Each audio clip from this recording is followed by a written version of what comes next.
What is up, everyone? It's another Thursday live stream. I hope you're all doing well. Coming a regular thing now, isn't it? Weekly, one of these every Thursday night at 7 o'clock. But I really love doing them. It's great to get so many different guests on. And today I've got one of my oldest YouTube friends. And when I say oldest, I mean I've known him for quite a long time, since I started YouTube. And his name is John Perry from Mondo, Chelloveck movies. Some of you may have heard of him. And I don't think there's any point waiting around, so we'll just bring him in now. Just give me 1 second right there. And here is John. Hello, John. You're live on Movie Worms channel. How are you? Hiya, Jordan. Thanks for asking me to come on. It's going to be good. Yeah, no problem, mate. I just want to say congratulations, John. I know I said to you off camera, but your channel has really blown up lately, hasn't it? I mean, it's just shot up and shot up. I think you got like 200 subs in about a week and a half there or something like that. Yeah, it was. I think it was 200 and 240 in the space of just like the time it would take us to get probably, I don't know. I've never had that growth spurt at all.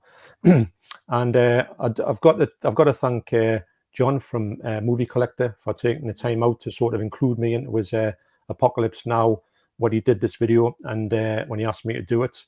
It was a bit daunting, I've got to be honest. So I just got into it and offered my sort of view on it, which I felt was, just all I could do. I couldn't do a John version because he does his stuff. So I just had to do a sort of Mondo Chelloveck version. And I think from then it's just really just steadily got quite, I think sometimes you just hit a point where you just sort of connect, and it just did. So yeah, brilliant. Yeah, well done, mate. For those of you who may not know John and his channel, he does a lot of physical media, blu-ray pickups and stuff, and he's got an unbelievable collection, as you can see behind him there. But I love the way your collection's all organized and everything. It's just really neat and tidy. We've got some great movies on Blu-ray there, some lovely additions. And you've just done your full Blu-ray collection update, haven't you? I know it's in like 9 or 10 parts or something. It's that big. Well, it's 10 parts up till now, I think, or maybe about 9, but it's only got to literally, and I haven't done any of these shelves along here, so there's a lot more parts to come. I was quite surprised at how long it's actually going to take. So it's probably, if we have another live stream in about 10 years time, I might have finished it by then.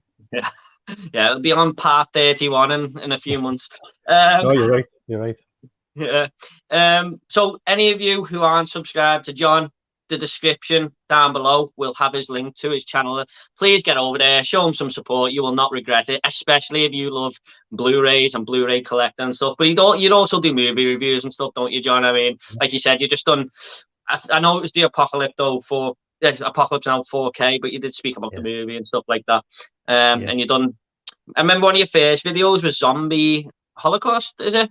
It's just called Zombie, isn't it? Just Zombie 4K. The zombie flesh eaters in the UK. But that's it, zombie flesh in America. Yeah, that was one of my first ones. Actually, that's my biggest video on here, believe it or not, from way back when. Because I've noticed it's gone over 1,000 views now, hasn't it? Something like that. It really went great. That was the first one when I thought I didn't know what to expect. As everybody starts off, when you start off, you just don't know what's coming. And I put this on thinking and I remember when I went back and watched the video, I'd put the scope on wrong, so it was like stretched.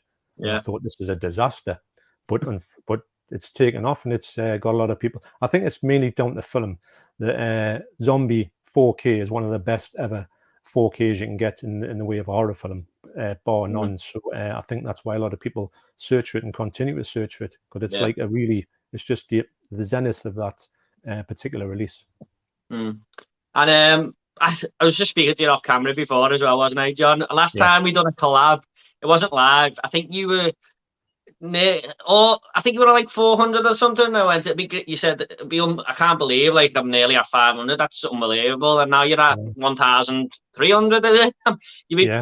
You're definitely going to be past me in a couple of weeks, mate. And you know what? You fully deserve it, because your channel is amazing. So should we just, before we get into the comments, I just want to ask John, you've just been to Edinburgh, haven't you? Yeah, and you went to Fopp, which is sort of a side store to HMV. Yeah. And go on. Well, just know that's basically what it is. When you look at it, you're effectively looking. I remember when I first saw one in London, and I saw this shop Fopp, and I went to HMV there as well, which was quite good. Although that HMV is gone in London now, I haven't even got one. Can you believe it? And so when I looked at it, Maybe. I thought this seems to be everything you can find in HMV, but like a little bit more. Like the Eureka titles was like loads more shelves of them, and at the time, I think 88 were just coming out, and it was like a mountain of their stuff, which I didn't even know they had. In fact, there was a load of DVDs from, there was Shameless DVDs. It was just which there was loads of Shameless stuff actually at Fopp in Edinburgh as well. So we knew when we went there, I had to visit Fopp in Edinburgh, because basically, I think in my area, in the northeast of England, that's the only one that's close to me. Yeah, I know that. Yeah, like there is one in London, isn't there? But that's the only one I've sort of heard of. Just a Fopp, not a HMV. I think there's 3 in the country. Right. I think there's Okay. 3. And I've seen other YouTubers who go there, and they mainly live in London. So, but there's one title that kept standing out to me when I went to HMV not long ago, and I seen it in your video as well, and it was just on the shelves there. But I wondered if you own it, because it's my birthday soon, and my fiance keeps saying what you want, so I'm thinking about getting it. I think it's at 88 Films, Killer Crocodile 1 and 2. Yes, I've got it. It is there. Can you see it? Just behind you there. I can't see it clearly, but I do trust you. It's right behind Well, I'll you. tell you what, it's in within reach, isn't it? Yeah, it is, aye. Yeah, go on, go for it, John. There you go, this fella. Keep staring at me, this. Yeah. I've got to admit, Jordan, it's absolutely brilliant. Is it? Especially the first one. The first one is just like watching Jaws. It's literally, because it's Italian, the rip-off merchants, so they've just ripped off Jaws. So this is like watching Jaws with a crocodile. Right. It's so ridiculously the same. It's unreal. And Crocodile 2 is just, it's not as good, or it's not as daft, but it's great. And obviously you've got your hard box as well. So I would say go for it. Yeah, okay, I'm gonna get it. That's it. Yeah. I'm getting it. I thought you might have that one, John, to be honest. Yeah. Really nice box. I had to get it because it's in that line up there. So I was so glad I did. So yes, try and get it with the box if you can, because I'll sell them separately. Like, no, I want the box. I want the box. No, it's great. Look at that. I'm gonna get it. Yeah, I need that in my collection. Yes, so thanks for the confirmation there, mate. That's spot on. Right, we will get into the comments in a second, but I always ask every guest who's come on, is there anything you've been watching, John, that you might want to talk about from the past week or two? I know you've just done what you've recently watched video, but is there anything, like maybe just after that, or anything that stood out in that video you'd like to talk about? I know you do your top 3 entries, don't you? Yeah, the top 3. Well, I've got to say that the number 1, Why Don't You Just Die? Obviously, you can get it cheap in Arrow now, $7.99 or thereabouts. It's absolutely brilliant, mind. It's like watching like Tarantino film. If you mix in a little bit of Edgar Wright, and you also it's just so clever, and it's just a visual treat. It's so gory and so violent, but I think the violence is a bit more comedic. You know, and you see some of the things that they do to each other with like drills and razor blades, and it's just, and hammers. Is it like a battle royale or something? Is that the premise? It's just basically this fella comes to this door, this fella's door, knocks on the door. And he's got a hammer behind his back, and he comes to the door and he says, "Oh, I'm here. I'm your sister's, your daughter's boyfriend. I'm just going to wait for her here." And the fella, who's a policeman, said, "Well, she's never mentioned you. Just take a seat." So he takes a seat, and he puts the hammer in his belt, and the hammer drops out and goes on the floor. And he picks the hammer up and puts it on the table and says, "Oh, I'm just holding this for my friend. I'm going to go around and put a couple of shelves up for him." And then he just knows, the copper knows that this fella's after him with a hammer. And it it's like a home invasion sort of. It's kind of, but with comedy. And he comes, so the fella comes out with a shotgun, and he's got a hammer, and it's just this battle between them. And it's just, honestly, you will love it. Anybody would love it. Also, what we've been doing is we've been catching up on Ash versus the Evil Dead. We've finished that series now because we'd had series 3 left to do, so we've went and got through that. And I'm sure there was somewhere else that we watched. or I watched. I watched the Hands of Olak, which is another silent film with Conrad Veidt. I talked about in the video, and with The Man Who Laughs, it's up there with The Man Who Laughs. Mind, it's you know, I know you like The Man Who Laughs, and it's not far behind. We spoke about it, didn't we? Yeah. So I've got a stash to, as you yourself, I've got a stash to look through, and they're just there, and I just go and pick the next one. Yeah. Speaking of that, I think I first come across your channel when you were going through your unwatched films, weren't you? Yeah. I'm going to be doing that video again tomorrow because I got a whole load of Blu-rays given to me by my fiance's brother. So I'm on about 30 titles left now, and this will be my last chance to do it because I'm determined to get through them. I was on 100 at one point to unwatched films, but I'm on about 30 now, so I'm going to do that video again tomorrow. But yeah, but it just reminded me there. That was when I first come across your channel. So, okay, should we just get into the comments then, John? Yeah, no problem. Yeah, okay. The first up is Jason Brett. Hello, Jason. Hey guys, hope you're well. Yeah, both doing well. And the next one is another good friend of both of ours, Leon Talks Film. Just finished work, and now the legends themselves are streaming. Thank you, Leon. You're too kind, mate. John's a legend. Don't know about me. Well, how's it going? No, I'd say you're a legend to me, Jordan. Yeah. Cheers, mate. Cheers. Yeah, we're all good. Cheers, mate. Jason just saying hello to Leon. Okay, Jason. Brett asks, what film that is most universally hated do you genuinely like? Well, actually, I was thinking about this the other day because someone asked it on last week's stream, and I've got an answer. But if you want to go first, John, have you got one there? I have, actually. It's just popped in my head. I'm going to try and go with whatever comes in the first thought. I'm not going to try and overthink this because sometimes when you do that, you can't think of anything. And I'm going to go for what I consider to be a really funny, good film, Ghostbusters 2016. Right. Yeah. Very, very controversial pick. A lot of people didn't like that one. Yeah. Oh, yes, it's got a lot of hate. Yeah. I must admit, I've never sat there and watched the full film, but I am planning on it before Afterlife, just so I can maybe rank them or something. But yeah, I've heard a few people say, like, my dad said it was quite a fun film, and a couple of other people as well, so it can't be that bad, can it? I mean, do you think a lot of people don't like it because there's, like, it's not the original Ghostbusters?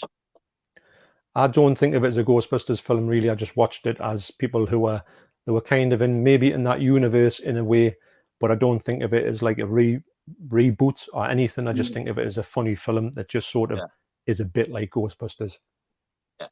I think a lot of people were probably disappointed as well because Ghostbusters is a universally loved franchise, and when they went to see it, it's just not like they go to Ghost, but and that's probably playing a lot of things, isn't it? And people. So I'm not going to say overreact, but I'm not going to say people overreact, but they probably hate it way more than they think they did, if that makes sense, because they got so much love for the franchise. And that sort of ties into my answer as well, because I feel like if I went to cinema to watch this, I would have hated it, but I only watched it later on when I was going through the whole franchise, and that is Seed of Chucky. Have you seen the Chucky films, John? I've seen the first two, definitely, and I can't remember the rest of them. I can't remember the first two because it's a long time since I've seen them. But I know I've got them somewhere, but I just haven't watched them. Oh yeah, well, everyone says it's the worst of the franchise, and I totally disagree. I watched it, and it was just I had so much fun with it. But I can understand why people hate it because it just goes in sort of a different direction. It's very comedic, and it's like kind of like New Nightmare a little bit. If you remember the Freddy film New Nightmare, where it all happens in the real world and stuff like that. But I really enjoyed it, and people always have it on the bottom of the Chucky ranking, so I'll go with that. So good answer there, John, as well. So Jason Brett, do you like cheese? Who doesn't? I was waiting for it. John's going to say me. You like cheese, John, then, yeah? Well, I was going to say, and you'll get this one, I like head cheese. You know head cheese, don't you? Yeah, I know what that is. Texas Chainsaw Massacre.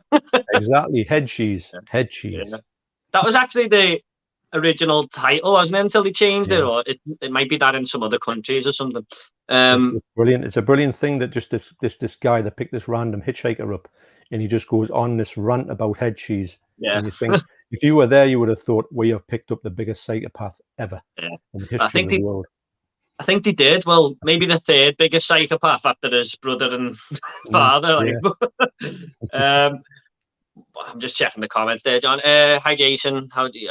Yeah, I don't know how to tag people in the chat either. Hope you're well, Jordan. Owns Thursday nights now. Don't know about that, Cypher, but thank you. Thank you for being here. Thursday night, man. Well, Cypher's always in the comments, so cheers, mate. Nice one. Hi, Cypher. They're just talking about how to do that. Random question, but have either of you been reading the books? Any books lately? Tarantino's new novel. I've been on a reading kick recently. Yeah, I know you've done a video on that, Leon. Was it Once Upon a Time in Hollywood? The book, was it? I haven't seen the video yet, mate. I'm not gonna lie, but I have seen it posted. But I was actually interested because I looked at it and I thought that doesn't look like the normal 4K or Blu-ray, and actually wasn't. It was a book, wasn't it? So that's why I didn't get it. You know, the picture of it. Yeah. Well, what about you then, John? Have you read any books lately? No, unfortunately, I used to be an avid reader, and I don't read anything anymore because my eyes are shot. And I've got glasses. I've got reading glasses, but I tell you what, I used to read everything I used to read in bed before I went to sleep, and I used to go mad on books.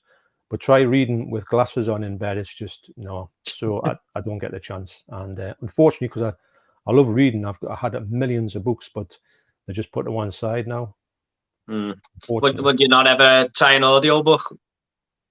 I was thinking about it actually. I was trying to get my favorite books, maybe on an audio book. I was contemplating it, but I haven't done that yet. I have got audio tapes, and that was even before my eyes went years ago. I've got quite a few audio tapes. Hitchhiker's Guide to the Galaxy, Clockwork Orange. I've got on audio books, audio tapes, should I say, cassettes. Wow, that'd be a good one, wouldn't it? With all the language and stuff that they use.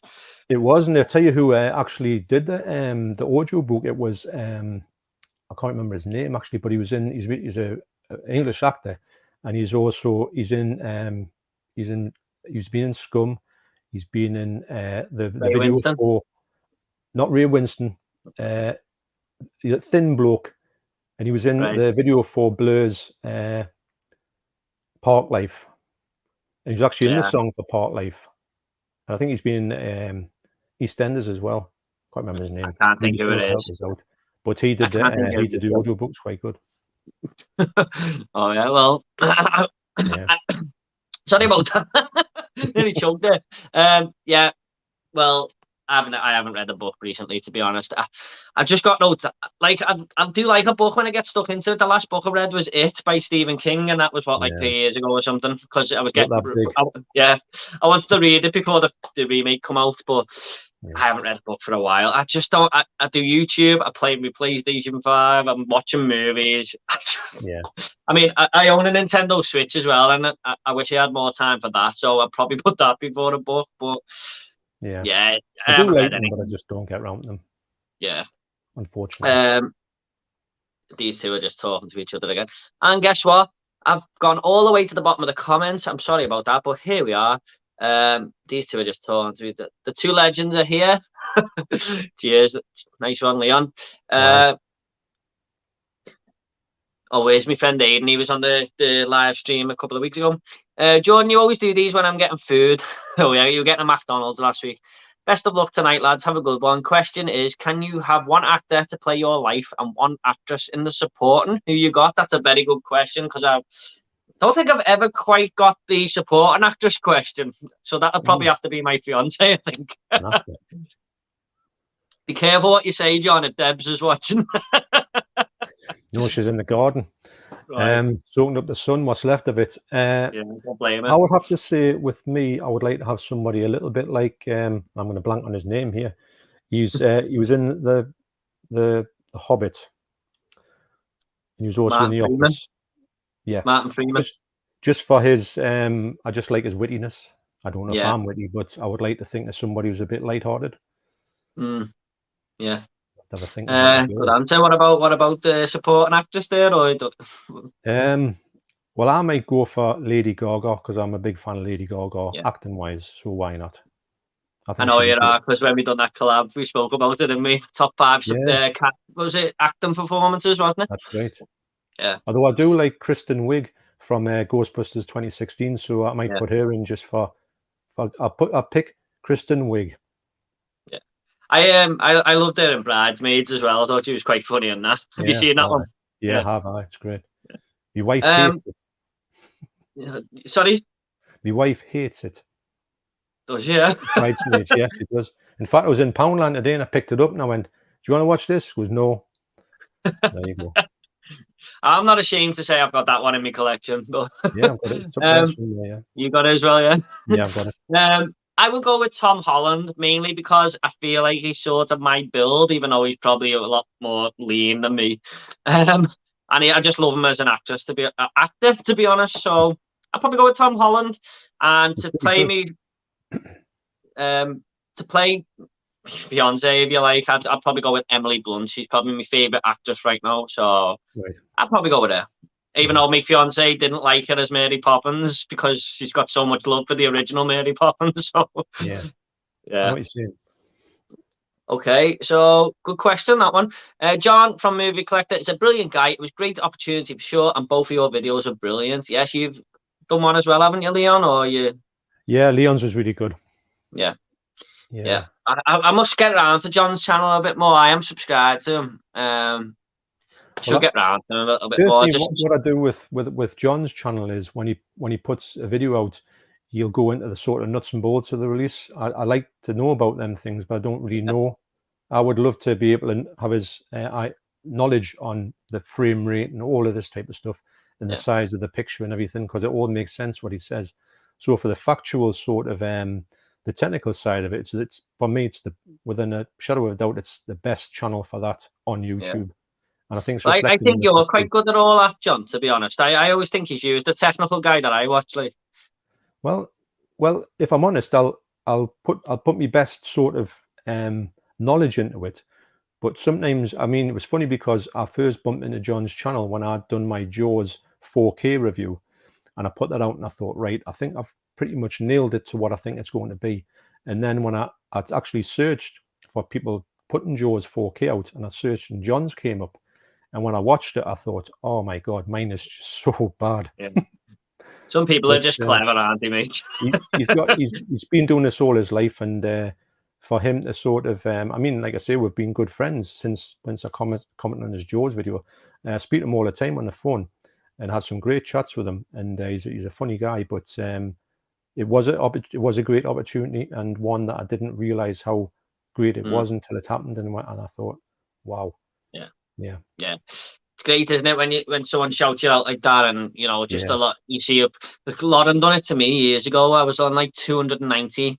I went, hopefully I'll be at 300 soon, because it was just sort of, we talk about movies in Instagram the odd time, and she just gave me a shout out, and it just went to like 360 within 2 days or something. So it is a great feeling. Like, Well, I remember your channel, Jordan. For me, it's been the one that's always steadily rose when I followed channels in essence, and yours was one of the first ones when I was putting my videos out that were connected with, and yours was just one that was always just going up and up.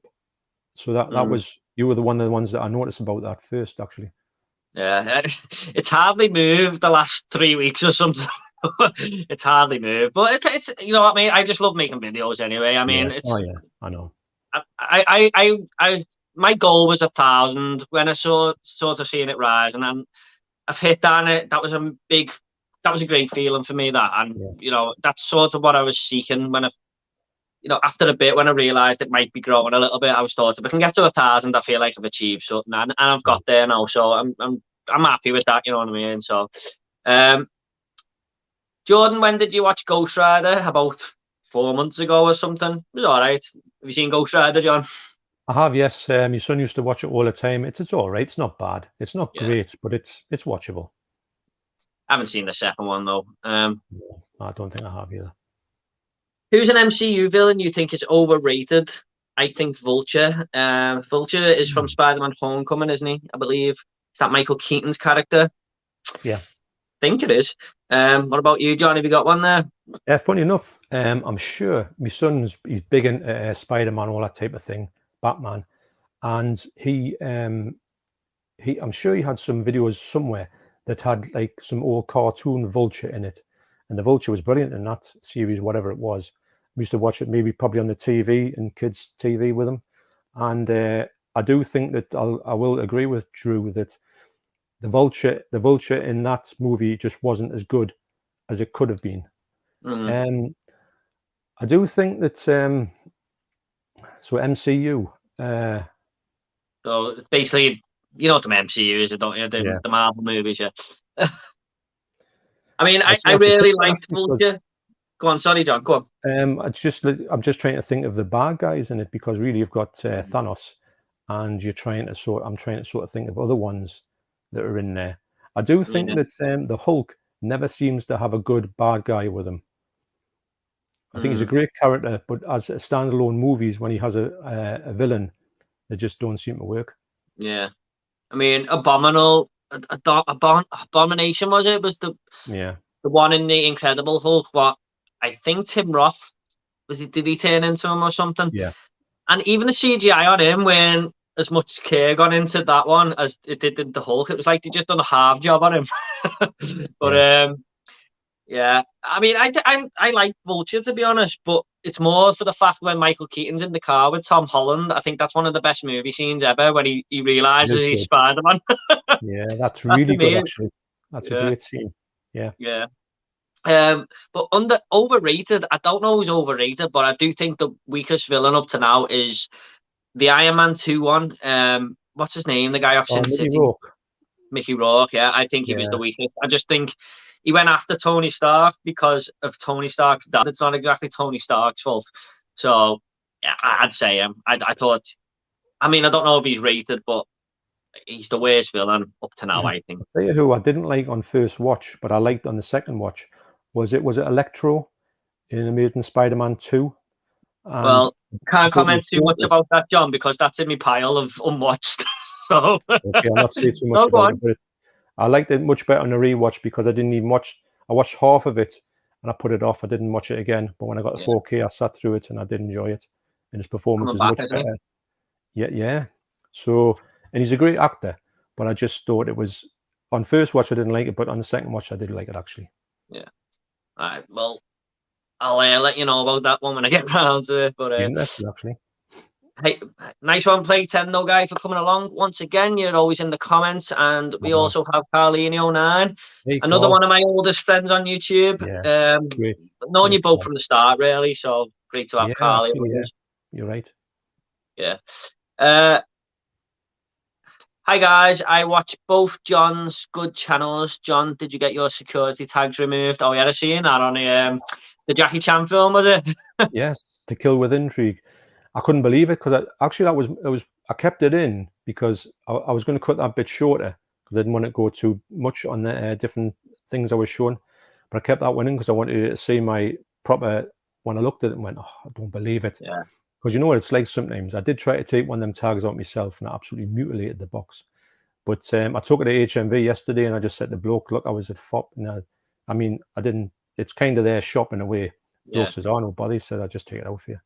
I must admit, John, when I watched it, I thought, just take it to your local HMV with the receipt, they'll do it for you. That's what I was thinking. Yeah. It's a nightmare getting them out, isn't it? You get this view when you sort of they might go and say, well, it's not our shop. We don't want anything to do with it. But they weren't like that. Yeah. I took one of them out one age ago, battered the Blu-ray disc myself.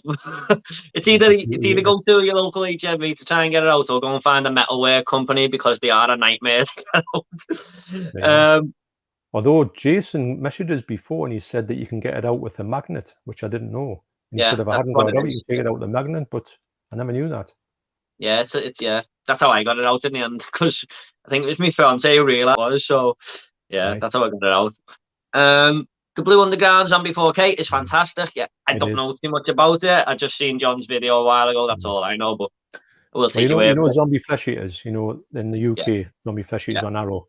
It's that, but it's the 4K version of it. It's unreal. It is the best 4K on an older movie that I've ever seen. Well, I Horrifying. watched that not long ago, and I thought the picture quality was great on that, so it must be something else on this. It's great. Arrow, they've done an excellent version. I'm not saying anything against it. On Blu-ray, that's the best Blu-ray you're going to see. But on 4K, it's a different story. Wow. Have you got an OLED TV by any chance, John? No, I haven't. But next year, now this sounds mad. This when I retire, right? Yeah. Now let me just explain. I'm not 65, all right? I'm 53, but I can get my retire. I've got a pension from this company I used to work for, and in 55, I can take that pension from there, so I can retire on. I'm not retiring, but I can take that pension thing, and touch wood, it's going to be quite nice. So what I'm going to do is I sent my wife. I said you can have the whole thing as long as I get the best TV you've ever seen in your life, no matter how much it costs. So she said yes. So that's next year when I turn 55. But I'm only 53 now, so I'm not wishing my life away. But yes, I will get the Zenith. But I've got a Sony Bravia. I mean, it's lovely 4K TV, but it's not as good as it could be. Yeah. My sister's got the Sony Bravia. It is a nice TV. Yeah. Just give me 1 second there, John. A minute. Sorry. That's it. That's okay. Yeah. So I want to get an OLED. So I haven't got one now, but I don't blame you for doing that, John. Getting the best TV you can, because you love watching films, so you might as well watch them in the best way possible, mightn't you? So. Yeah, I'm just. It's always been a thing of mine, but I don't never want to do it and break the bank. If I did it now, we've got things to do. We're going to do some work on the house. I've just been seeing about it today, actually. So that comes first. But this money, when it comes in, I know other people from this company I used to work with. They've taken it when they get to 55. So I knew I was going to do it. And if I do get as much money as I think I'm going to get, it's not millions, but it's enough to get me a really good telly. Yeah. And the rest of it can go to my wife. So you're in the good books forever, then, mate, aren't you? I'm on it. It doesn't matter how big the telly is. I can just say, well, you had all that money, so you know. Really enjoyed your Fopp trip, John. Some great pickups. Any Arrow recommendations? Ooh, well, really, if what I would say, funny enough, is the ones I got, them that Zombie for Sale. It just looks absolutely just beautiful to look at. Like I say, and they look like a 4K. And also the what was the other one I picked up? The Beyond Reanimator, which is the third one, which is meant to be the worst one, but it just looked. I've never seen a picture quality on like it, because it was always on Blu-ray, DVD on Arrow, and I thought it would just be one of them ones that just never had a great master. But it was. It looked spectacular, and the slipcover in it is just amazing. So those two definitely. Just there's a few decent ones going around in the sales, and I've been looking in the sales for ones, just slipcovers, just to see what's a good one with a slipcover at a lower price, because they'll probably be all out of print soon. And then I'll go back to the usual Amaray cases. Yeah, I've got a few of them to get, but really I've got that many that I've kind of got every one that I want. Yeah. At this point, I'll tell you what, they might bring out in 4K. Might interest you, Jordan. Island of Death. Sorry, I had to do it. Well, John, you might recommend Island of Death, but it was John who said it, not me. Okay, I know. Yeah, wow. They haven't got the Reanimator out on that, or have they? They've just got, isn't it Bride and just that one you picked up as well? It's in US. It's US only on Arrow, but it is big money, so you've got no chance of getting it. So annoying when they do that, isn't it? They've just announced Legend as well, and that's a movie I'd like to get, but it's only US, so. I know. Yeah. You see, Second Sight have got the rights to Reanimator in the UK, so Arrow can't release it in the UK, unfortunately. Why don't Second Sight get a move on then? Well, I think they could get a good 4K out of it. I think Second Sight need to get a few more 4Ks out, because Dawn of the Dead was unreal. So I'd love to see them do a few more. Yeah. By the way, is there a website where you can see who's got the rights? I'll tell you what, that's a good question, because I would love, if there is one, I would love to know what it is. Maybe Blu-ray.com or DVD Compare might be the best one to look at that. Have you ever looked at DVD Compare before? No, I've been on Blu-ray.com now. DVD Compare is absolutely brilliant. You go onto it and you put, like, say you put Zombie in the top, and it comes up with all the stuff on zombie. They'll come out with every zombie film. But what they'll do is they'll have a thing to say zombie Blu-ray, and you'll a 4K, and it would tell you who's got it out, and maybe you could see by then that you've got none of them in the UK, for instance, and it's only in America and that type of thing. So at least you know at that point you haven't got any choice, any chance of getting it in your country, maybe. Right, I'll have a look at that. I usually just go on Amazon and type it in, and then see if there's a UK version or something like that. But I'll go on. I will have a look at that. I didn't even know that was such a website. Well, DVD Compare. What you do is, the best thing is it compares all the releases of that particular title, and it also gives you like screen caps of it. So it'll tell you, it gives you all. Say there's 5 releases, and it'll give you the 5 releases, but it's got like pictures of them, and it'll tell you what the quality is like on it. So you can pick the best quality, so you can say the top one's the best one, and that is the Arrow one or Blue Underground. So it's a really good tip for you. Save you some money. Cheers for the info, John. All right. I'll have a look at that, mate. Definitely. Got the 4K zombie with a slip, but did get it early on. You've got the slip, haven't you, John? Yeah. I have, yes. I think you were the first to get it, wasn't you, John? It's either you or Steve Mack here. Well, Steve must have got it around about the same time as me, and which is basically, I sent away for it. I didn't really read it. Obviously, I knew the slips would be limited to a certain extent, but they seem to have been very limited. So, and the best thing about them when they came was the fact that they're all embossed and they just look so nice that I knew I had to get every single one of the Blue Underground ones with them slip covers, because they're just amazing. Yeah. So, yeah. The best MCU Marvel movies for me: Iron Man, Incredible Hulk, Captain America, Winter Soldier, Spider-Man, Homecoming, and Far From Home, Avengers Endgame, and Black Panther, and Thor Ragnarok. Well, you nearly named them all here, South Park kid fan. But yeah, they are some of the best, I believe. I watched Winter Soldier not long ago, and it is a really, really good film. What are your favourites, John, out of the MCU, do you think? Well, looking at that list, I would say top of the list for me would be Thor Ragnarok. I thought it was a brilliant film. Yeah, I remember you talking about the picture quality as well. Yeah, the picture quality is stunning.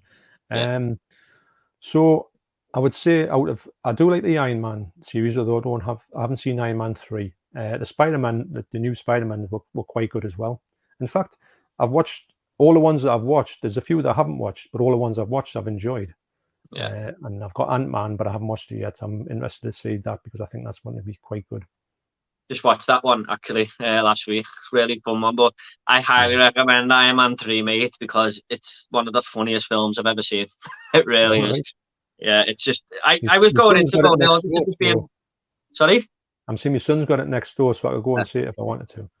So funny, mate. Honestly, it really is.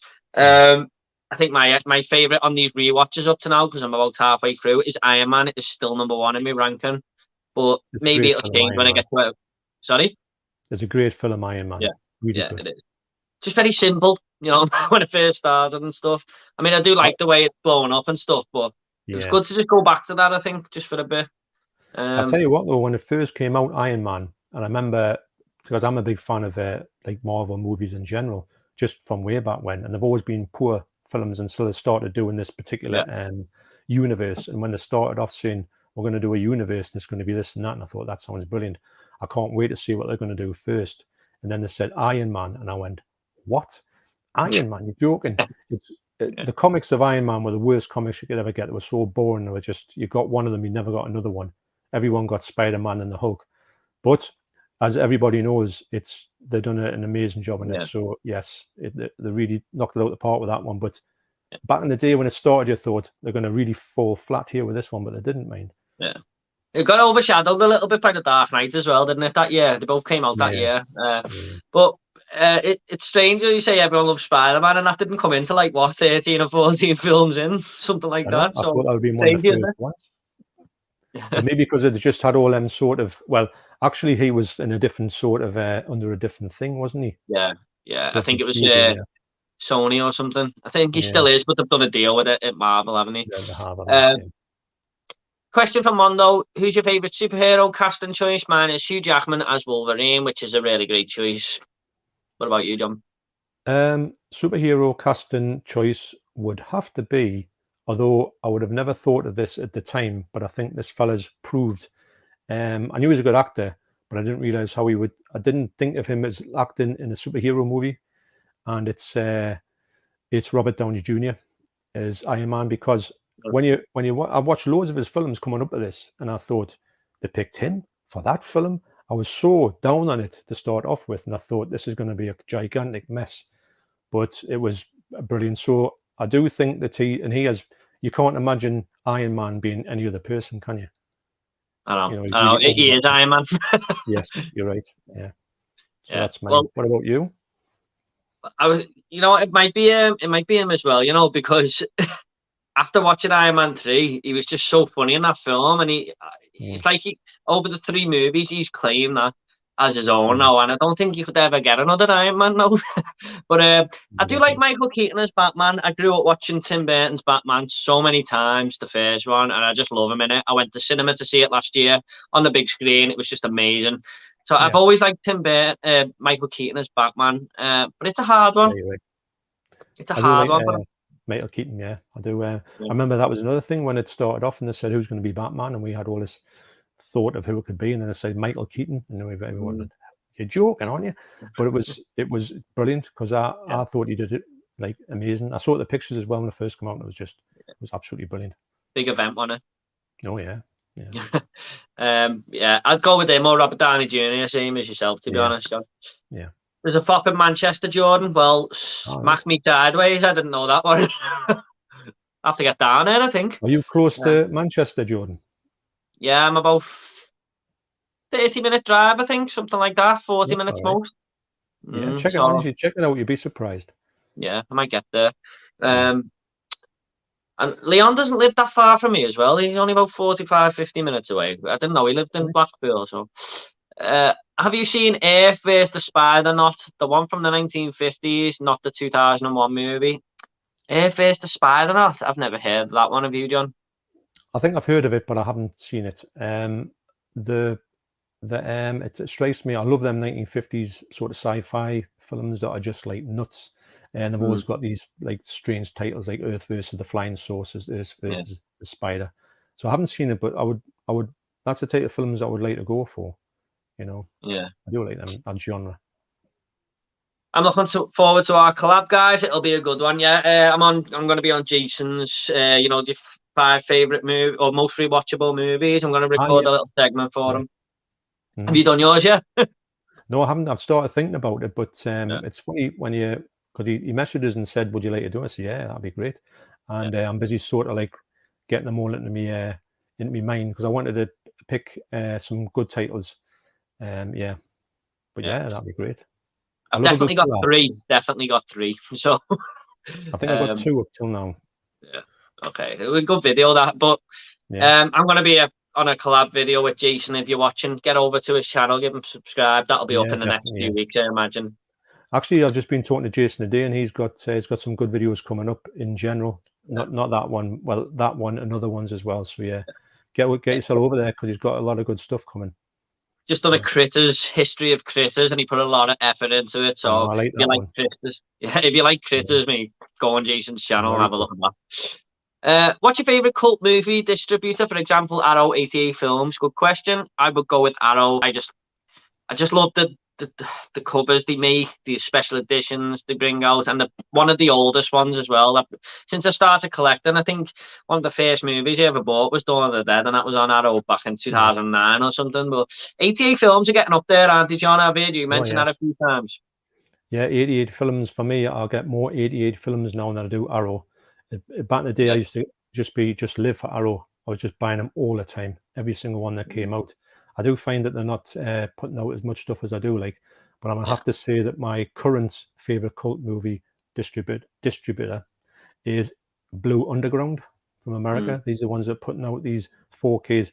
The stuff that they're doing and resurrecting on 4K, they're putting that much stuff into it that every single release they put out is meant to, it's just the last one gets topped by the next one, and the quality is just, and the presentation, the lenticular slips, CD soundtrack in it, absolutely brilliant.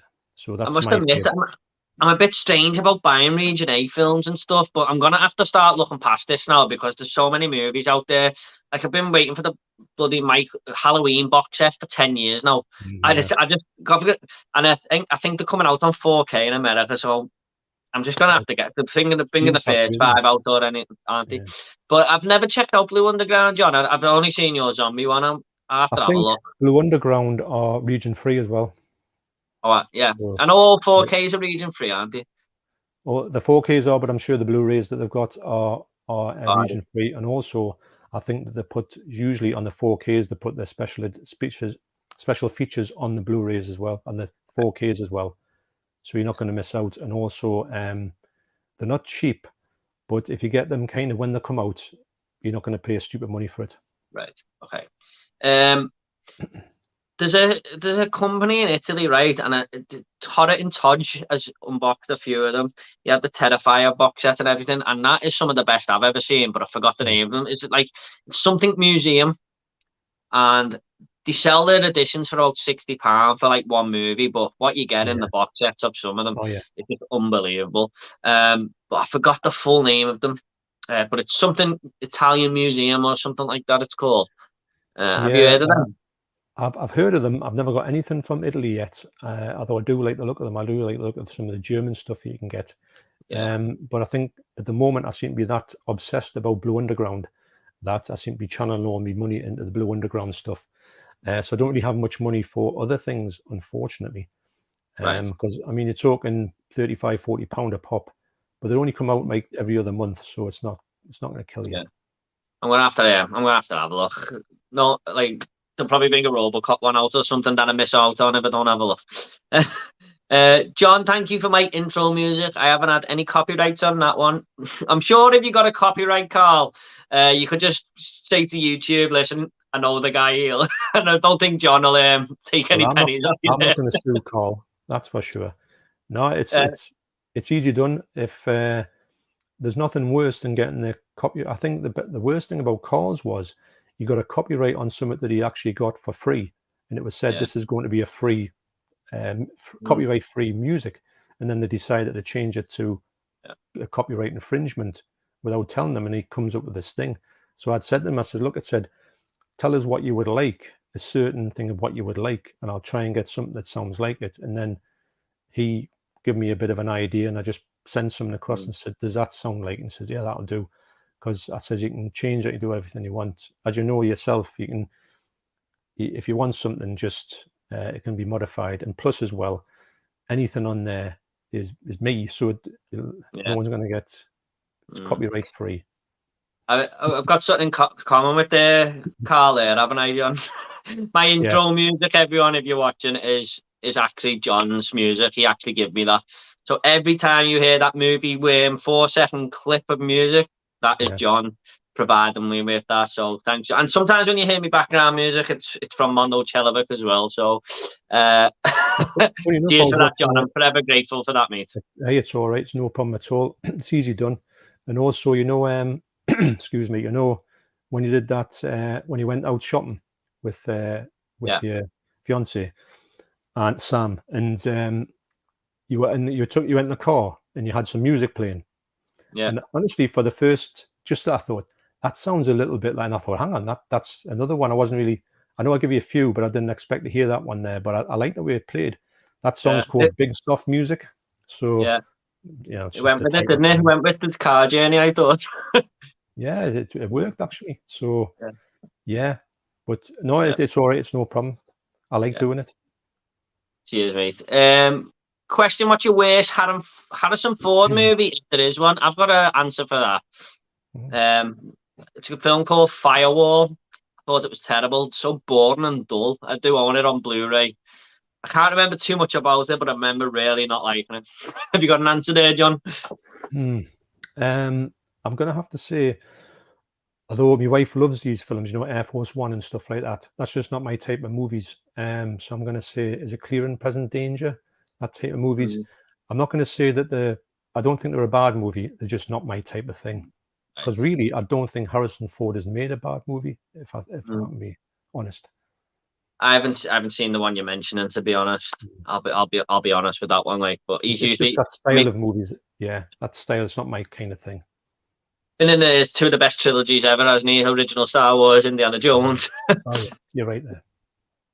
Hey guys, hope you're both well. This is Paul Tams. My question is, what point did you both realise that you were gonna really get into collecting Blu-rays and DVDs, etc.? Well, just before I answer that, I'm gonna be on Paul Tams' live stream on Sunday. So if you want to get over to his channel, you know, give him a subscribe. He's a really nice guy. But yeah, you know what? This stems back from something like my dad said to me ages ago. He said like a jokey way, why don't you try and get every film ever if you love them that much? And then it just stuck in my mind. And I thought, you know what, I'm going to do that. But I do try and buy quality over quantity. I mean, it hasn't stuck fully to what he said in every word. But I think 2008, when Blu-rays come out, I thought I'm going to have a really good go at this and really like get a good collection going, because this is a brand new format. I'd collected DVDs, but I just got my first ever job and stuff when they first come out. And well, I've been in the job for a few years, but you know, I had a bit of money behind me to go and buy these things this time, instead of just getting them for Christmas and my birthday and stuff. So it just took off from there, really. I think it was about 2008 or something. So when Blu-rays really come out, that's when I really started collecting. What about you, Johnny? You always been a collector? Oh yes. It was music before it was Blu-rays, DVDs, videos, all that type of thing. I was collecting like singles, vinyl forever, and I had mountains of it. But it was November 1985 when I got my first video cassette recorder. I got one from my room, which was rented. You know, do you remember I used to rent things? Yeah, from the video shop. used to rent actual, but you used to rent the video players as well. Remember that? Right. Yes. I used to pay somebody like £3 a week to rent it. You had to give it back, like working and that. So I think my family all put together and got me this thing from my bedroom, and I just went absolutely crazy and just started like getting every single VHS I could get my hands on. So it was definitely November 1985. Right. And I've just been on it ever since. And it overtook the vinyl stuff. The vinyl stuff got put to one side. Prefer collecting movies? Yeah, I do, because I could go back to collecting vinyl now if I wanted to, but I think the sort of when you get this thing and you go, oh, and you're just looking at it and you're pouring over it and you've got that, you can just, you know, drool over it and want a better good. I don't think you can do that so much with vinyl, I think. Yeah, I understand, mate. I totally understand. I watched John Wick Chapter 3 the other night, which is I know John likes that film, and thought it was boring and lame. Very crappy sequel. I loved 1 and 2, but John Wick 2 is the best. Well, John might disagree with you there. I've only seen the first one. There are 2 movies I need to watch. But, I like the first one. I thought the second one wasn't not as good, and I just thought 3 was the best one because it's just so over the top and violent. Some of the fight scenes and some of the things that they do to each other, you think that surely that's not going to happen, and it does. So I just thought I just really enjoyed it. We've got movie worm 1, 2, 3. There's another movie worm. All right, movie worm. All right, movie worm. I know that people say John Wick 3 is the best one, but sorry, I didn't like it. Well, that's fair enough. Fair enough. Its films are subjective, my friend. That's right. I've got Why Don't You Just Die on Arrow, so I might check that out after this stream, John. Yeah, you're making me want to watch it there, John. You will not regret that, because it is just, and I think it's got this is the fella's directorial debut, believe it or not. And it's such an accomplished film to do this, and the story takes like 1,000 twists and turns. What I've just told you about the fact of him coming in with a hammer and then the fella coming out with a shotgun, you know, and points at them, that's in the first 5 minutes. And it's got like a whole hour and a half after that, because I thought, how on earth can they do this for an hour and a half? But you'd be surprised at the story, how it goes, twists and turns. So, yeah, great. Yeah. I'm going to have to grab that. Hi, Titans of YouTube. You're too kind, Phil. Thanks so much for coming along. I tell you what, Phil's great. You know, he's always messaged me on Instagram and just gives me the heads up what's coming. He's amazing. His knowledge is absolutely brilliant. I speak to him sometimes. He lives not far from me, so he was telling me about the HMV in Liverpool. It was shutting and moving to another location, telling me the dates had reopened and stuff. But I'd just like to say, John, I think I've actually made it on YouTube. Someone's pretending to be me. I'm so happy. That's when you know it. That's when you know you've done something. Good afternoon, folks. Yeah, cheers, movie worm. You're the real movie worm. You'll have to put that in. That's when the stars always say the real such and such, the real Arnold Schwarzenegger. So you're the real movie worm. Right. This guy, I know who he is. Okay, I know who this is. So I'll see you tomorrow, my friend. Yeah, I haven't seen the movie, Bill the movie, but you're both legends. Cheers, Phil. Everyone's too kind. It's funny when somebody says that. It's quite hard to imagine that somebody thinks that. I think we're all in this together, if I'm honest. Yeah, it's mad, isn't it? Cheers anyway, Leon. Oh yeah, definitely. I just go red when things like that get said. Which 4K release are you waiting for the most to be released in any genre? I've got one. Go on. Clockwork Orange. It's coming out in September. Oh, so it's actually been announced? Yeah, September. I think September the 22nd.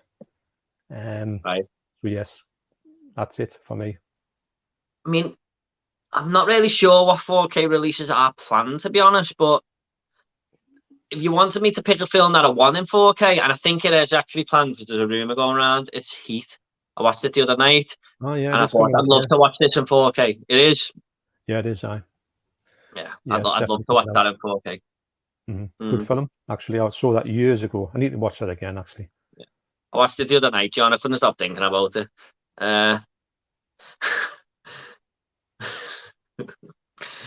How are we diddly doing on this glorious thirsty Thursday? Yeah, we're both good. Cheers. Hi guys, how's it going? I'm here watching. Hello, Luke. Luke, you all right? Thanks so much for coming along. He's always in the stream, Luke. Right. Most underrated horror sequel for me, it's Fright Night Part 2.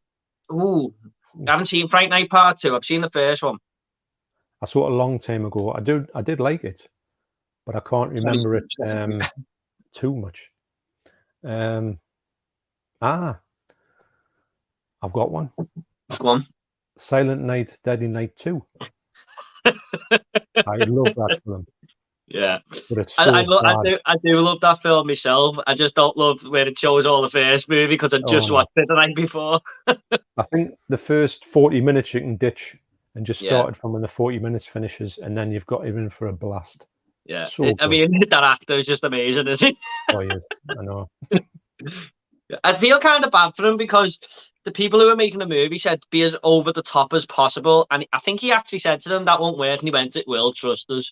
So they sort of put him on that, but it's a weird, what's the word? It's a dazzling performance, if you like. It's not like quite anything you've seen.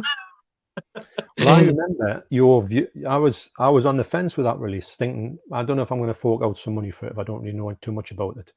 And I thought it might have been a bit over the top for that particular release. And when you did your review of it, I just thought, just the faces you were pulling from that fella's face, and I thought, I'm going to give this a shot. I've got to give it a shot. Thinking I would probably think I'd never watch part 2 again.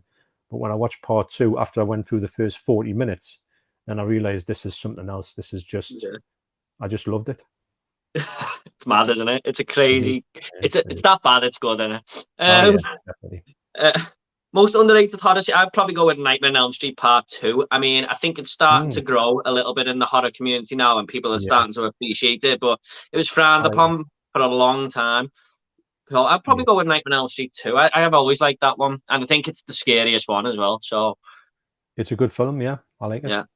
Yeah. Hi Carl, hi Jason, hi Leon. They're just talking in the group there. What are some of your favourite Hammer horror films? I haven't seen too many Hammer horror films. I'm not gonna lie, John. Have you? Oh yeah. I knew you were gonna say that. Yeah, I grew up with it. It was one of them things on the telly all the time, and I just watched them. There's 2 on every week, so you could make.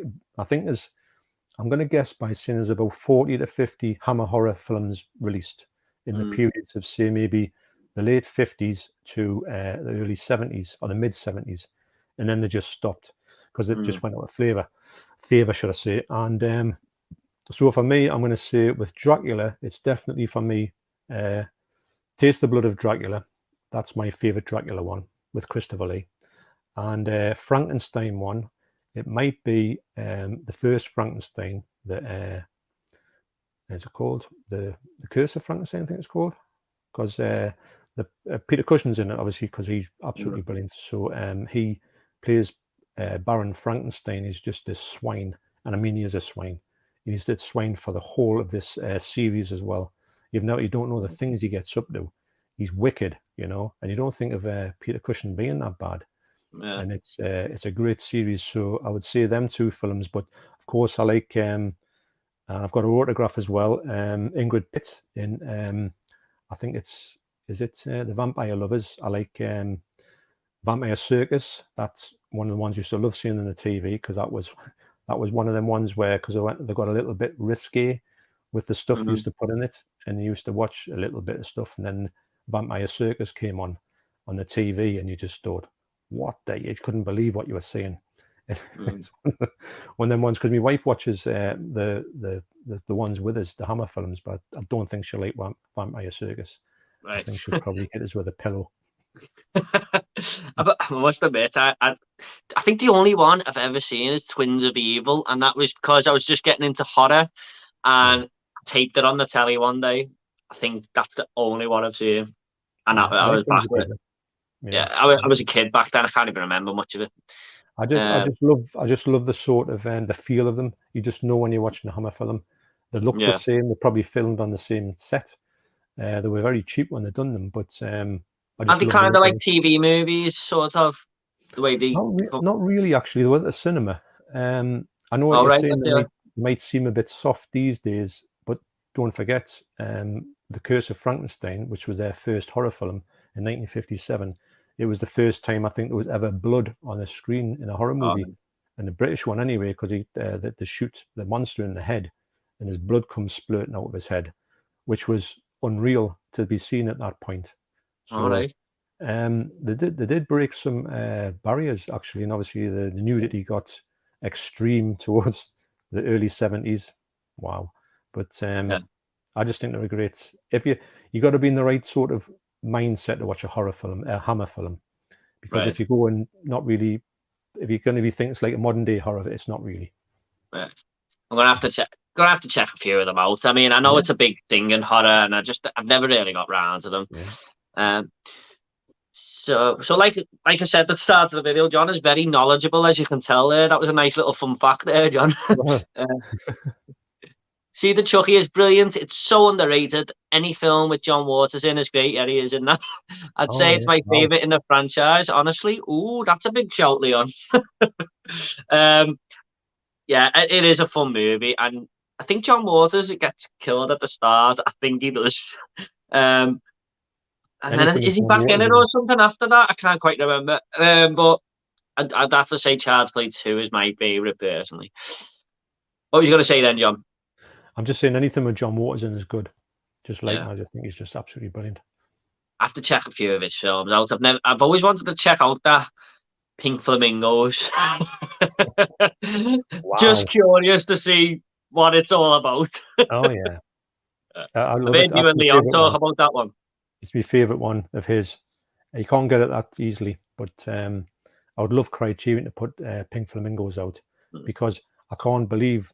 I mean, Criterion is supposed to be like a bit of a highbrow label, which do a little bit of like maybe sometimes like aloof stuff, not aloof, but like ones that are like for the more discerning viewer. And they have got a lot of John Waters stuff in their collection, quite rightly, because he does make some great movies for that particular genre that he does, like Bad Taste. But just the thought of Pink Flamingos being on Criterion is just, I would love to hold it up in the shop in HMV and go, look what's on Criterion, because it's madness. Well, we've got 27 people watching now. Maybe the guy who works for Criterion is watching and he's heard you there. But if you are, get it released. Hi, Phil, mate. Worm lad, do you like films? Not really. No, I'll give you that impression. I'll take it or leave it. This guy was on me Scream last week, and he was calling me Worm Guy, Worm Soul. Well, Worm Soul now again. Do you like music? Yeah, I like music. Never heard of it. Actually, Never heard music. I'll tell you what was interesting, and I don't know if I spoke to you about this, but I was always wanting to know why movie worm. And I think you answered it on somebody's stream. It might have been Jason Brett, and somebody's stream, and they said, "And you to explain movie worm?" And I went, "Yeah, of course, bookworm, movie worm." And I was like, because I couldn't get it. I couldn't get why it was movie worm, but until he explained. Yeah. So that was really good, actually. Just to play on words, and I thought, why not? And then I searched on YouTube, and no one was called it, but we've got 3 people called it now anyway. in the same stream, yeah. And one of them people has asked who were in this stream called Movie Worm has actually asked me why that was my name this week as well. So that's come up a couple of times now. So we've got Alan Scouser here. Hi guys, how's it going? Hiya. Did you hear the good news about Scream Factory and a Halloween franchise? Yes, we've just been talking about brilliant. that. Yeah, just touched on it. Yeah, I really loved all the covers that come out with especially the third one. I love the cover for the third one. I'm really interested in trying to get them ones. I do want a slipcover on them. I really do want to get the slipcover. I know it's going to be limited edition, but I would love to think that I could get them, snag one with them on. It'd be a shame if you couldn't. Are you going to try and grab them, all of them, or?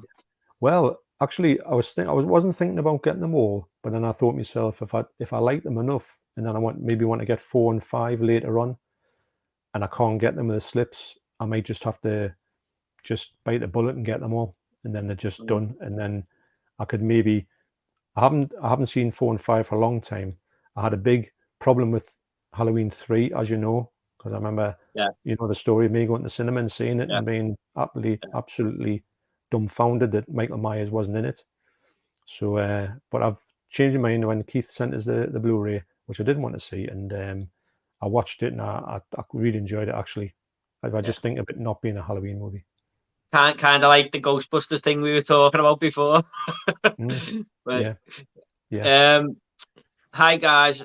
Sorry, I was going to say, Alan, thanks so much for coming along, mate. I will be entering your competition, by the way, and I am. I just want to say as well, them slip covers you're talking about there, John, wouldn't it be horrible if you had like all 5 of them, but one of them didn't have the slip cover? Like, I'm not usually bothered about slip covers, but I feel like I'd have to get them all if I got one of them. But then you get in the thing of trying to find that slipcover, and then you get into, like, so say someone's got one for 100 quid, you're tempted to do it. It might even be Halloween 5. I might not even like it, but I might be thinking I've got to get it. So I think if I acted, you know, first of all, I wouldn't have to go down that route. Yeah. Hopefully. That's why I'm doing the Blow Underground stuff straight away, and then I don't have to think about it in the second-hand market. Yeah. Helps when you bring one out every month or every 3 weeks or something, doesn't it, as well? Someone said that the 5th one, the 5th Halloween cover, looks a bit like Nicolas Cage, and I was like, oh my god, it does. Have another look at it after the stream, John, and you'll just go, oh my god, it's him on Con The mask looks like it goes like that. It just looks like weird, a really weird mask, like. Yeah. Cypher says, Jordan and John, what are your favourite TV series? Go on, John, if you want to go first, mate. Yeah, comedy, it is The Office, the English Office, although I love the American Office. I don't think you can go past the English Office. It's just such a small unit, but it's got everything in it you could ever want. It's so well done as well. It's got a lovely sort of, it sort of starts and finishes off and ends up and ties itself in. I know there's spin-off movies and stuff like that. So the UK Office for comedy and drama is, I'm not really a big fan of drama, but drama has to be This Is England, the TV series. It's just unreal. Yeah, so good. That girl's dad is just horrible, isn't he? I can't remember whose dad it is. Is it Lol's mum's boyfriend or something? I think he's horrible. Lol's dad. Oh, is it Lol's dad? Yeah, it is. Yeah. He's just a horrible character, isn't he? Without going too much into spoilers, you know, when he comes back, and he's with her, and you get the music, don't you? The church music, and you hear him breathing, and he comes over her shoulder and starts talking to her. That is just some of the best. It's got my hair sticking up my arm now, just thinking about it. Yeah. He's got it. He's Shane Mendel's just great, isn't he? Oh yeah, I know. Oh, they're all great. the whole lot, you know. Yeah. Yeah. I do like This Is England. It's I've only seen them all once, but it is really good. Brilliant. My favorite TV show ever is 24. I just don't think anything's ever gonna top it. I just watched that. I got all the box sets at once because I got into it a little bit late and just watched them all one after the other. I just couldn't get enough of it. And Jack Bauer is the best character of all time. Yeah. Your wife likes 24. She watches 24. Have you ever seen it, John? I haven't, no, because the only thing I think we talked about this before, it's because there's that much of it Yeah. that I don't really like getting in series like that. Yeah. My wife's watching The Blacklist at the moment, so she's well into that. And I do like the look of it. I like James Spader, and I just thought, but do I really want to go through like a million episodes? So same with Walking Dead. I'm not far behind. I've only watched the first 2 episodes. I just don't want to start anything so massive. I know what you're saying. Yeah, I've got Twin Peaks sitting there, and I'm dying to start it.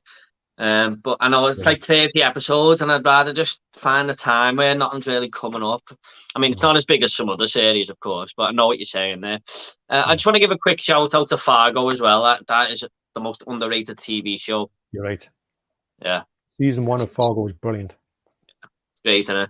I haven't checked the 4th one out yet, which is on Channel 4 right now, but I'm just gonna wait till they all finish, I think. Yeah, we're doing the same. We've got them all there, ready to watch. We're looking at them, but we just want to get the whole lot. We're just going to binge it. Yeah. I think that's the next thing I'm going to watch, to be honest. Next series. What are some of your favourite foreign films, John? I would say, have you seen any of the Monsieur Hulot films from the 50s and 60s with Jacques Tati? It's like a French Mr. Bean. No, sounds interesting though. Absolutely brilliant. They're brilliant. One of my favorite ones of his is Mon Uncle, which is my uncle, and it's just he's in this movie where he's just goes to his nephew's house. But what they've done with the house is they've got the latest gadgets in the whole house. It's like technological master in the 60s, and everything is like automated. The doors open by themselves, and he's got glasses that obviously they made plastic and they bounce, so he didn't used to things bouncing because everything used to be glass. So he's picking things up, but he's obviously smashing all the glass ones by mistake. And I know it sounds a bit daft, but it's so is it a comedy? Is it? Oh yeah, comedy. Yeah, it's just like Mr. Bean. If you imagine Mr. Bean, a French Mr. Bean, there's no talking in it. There's a couple of words in it in the whole films. There's also Mr. ones Bean I like from, you know, like I can't never remember the people's names though. I think it's Tarkovsky or something like that. Then Wim Wenders, a German fella, he does some good movies, like a film called Wings of Desire, which is absolutely brilliant. There's loads of them out there, and it's so hard to think of them. To me, it's like all not underground classics, but the kind of ones. If you know Jacques Brunel, if you know these people, you know them. But if you don't, they could be a million miles away from yourself. But you'd be surprised how good they are. What are they called again, John? Who the Jacques Tati? Oh, what's the title of the films? Like, they all different titles. Yeah, they are. So it's not like Mr. Bean's Holiday or Mr. Bean the movie or nothing like that. Well, it's the Monsieur Hulot's Holiday is one of them. Right. I'll get you just a picture So of the character is Monsieur Hulot. That's right. Yes. Yeah. Okay. If you put it in there, if I can spell it. I know that's an hard one to spell, that mate. It's spell corrected to Monster Hulot. Always does that, doesn't it? Can't even get it up on the iPad because it's gone a bit dead there. But I'll just put Hulot in it. That's definitely on it. If you see the picture, you'll know. Okay. You're looking at things like that, and most of them do look the same. Right. Okay. You look at stuff like that. And, right. Right. Like a silhouette, isn't it? Je de fête, mon oncle, les vacancies de Mr. Hulot, playtime and parade. They're very watchable. I must admit, I've never ever heard of them, but I'm interested. I am, but I'll keep a little lookout. Yeah. I've been reading Mark Commode's books, which are a blast, but right now I'm reading Lynch on Lynch, which is a series of interviews with the man himself, chronicling all his films up to Mulholland Drive. That would be an interesting watch. I'm sure you'd be into that, John, wouldn't you? Oh, that'd be brilliant. Yeah, that would Yeah, be. I love David Lynch when he talks about anything. He's such yeah. an interesting bloke, and he comes from an angle that you would never see coming. He's so like off the wall. Brilliant. Right, I'm gutted here because I've lost all the comment. Hang on. I'm really, really sorry if you've asked a comment. It will not let me go back to the top. It will let me go back, but not as far as the last one. I'm really, really sorry, everyone. Just give me 1 second, John. Yeah, this is the furthest back I'm able to go. I'm really, really sorry. The joys of doing it on your phone, eh?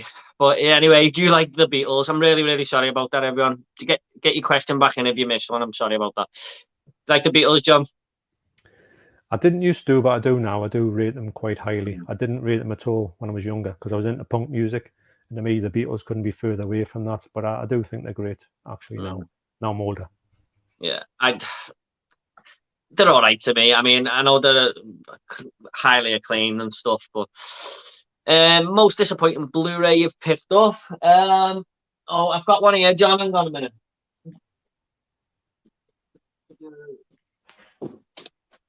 Yeah, this one here. I was truly wanting to watch all these video nasties, and this was on there, and this is the one that stood out to me quite a bit, and I watched it, and yeah. The rest is history, really. What about you, John? I love that film, I've got to admit. I do like that film. Yeah, I can see why people wouldn't like it, though. Yeah, I know you like it, mate. I just hated the main characters so much. I know you meant to, but they're very dislikable. Let's think. Most disappointing Blu-ray. I might say that in picture quality, I talked about this on a video. The Three Amigos, which is one of my favorite films, it's so soft. The pictures like DNR to hell, so it's awful to look at. And that's, even when I bought it, I haven't watched it since. Disappointing Blu-ray you picked up. I'm gonna say it's a funny one. You know, Midsummer. It's not disappointing, but I know that after I've watched it, I did enjoy it, but I would know I'd never ever watch it again. Yeah. I wouldn't need to ever watch it again. Whereas Hereditary, I could watch that a few times. Yeah. I don't know if that's. I did I sell it immediately, so I thought I'll never ever see it again. I actually love Midsummer, but it's a Marmite film, isn't it? I mean, a lot of people hate it, a lot of people love it, but I must admit I would watch it again, but I could see people loving it and not wanting to watch it again. I could see that. It's one of them. It's a very slow burn and stuff, isn't it? But if you're gonna go in terms of picture quality, I would go with The Grinch on 4K. It looked like a DVD. It didn't even look like a Blu-ray. I think they just rushed it out to get it out before Christmas or something. It was just bad picture quality. Yeah. You got that one, John? Especially if you think a 4K is going to be as best as you can get, and then you only get one, you can tell a mile off it's not been anything done to it. Yeah. Just beware if you do get that one. I don't know if you've got it. I haven't. I don't know if it'd be one that I would get. I know I would have got Gremlins 4K, but I know the Gremlins 4K isn't a very good picture. So that's a bit of a shame. I think they just rush some of them out, don't they, to get them out there. I mean, it's great. You can tell when care has gone into them.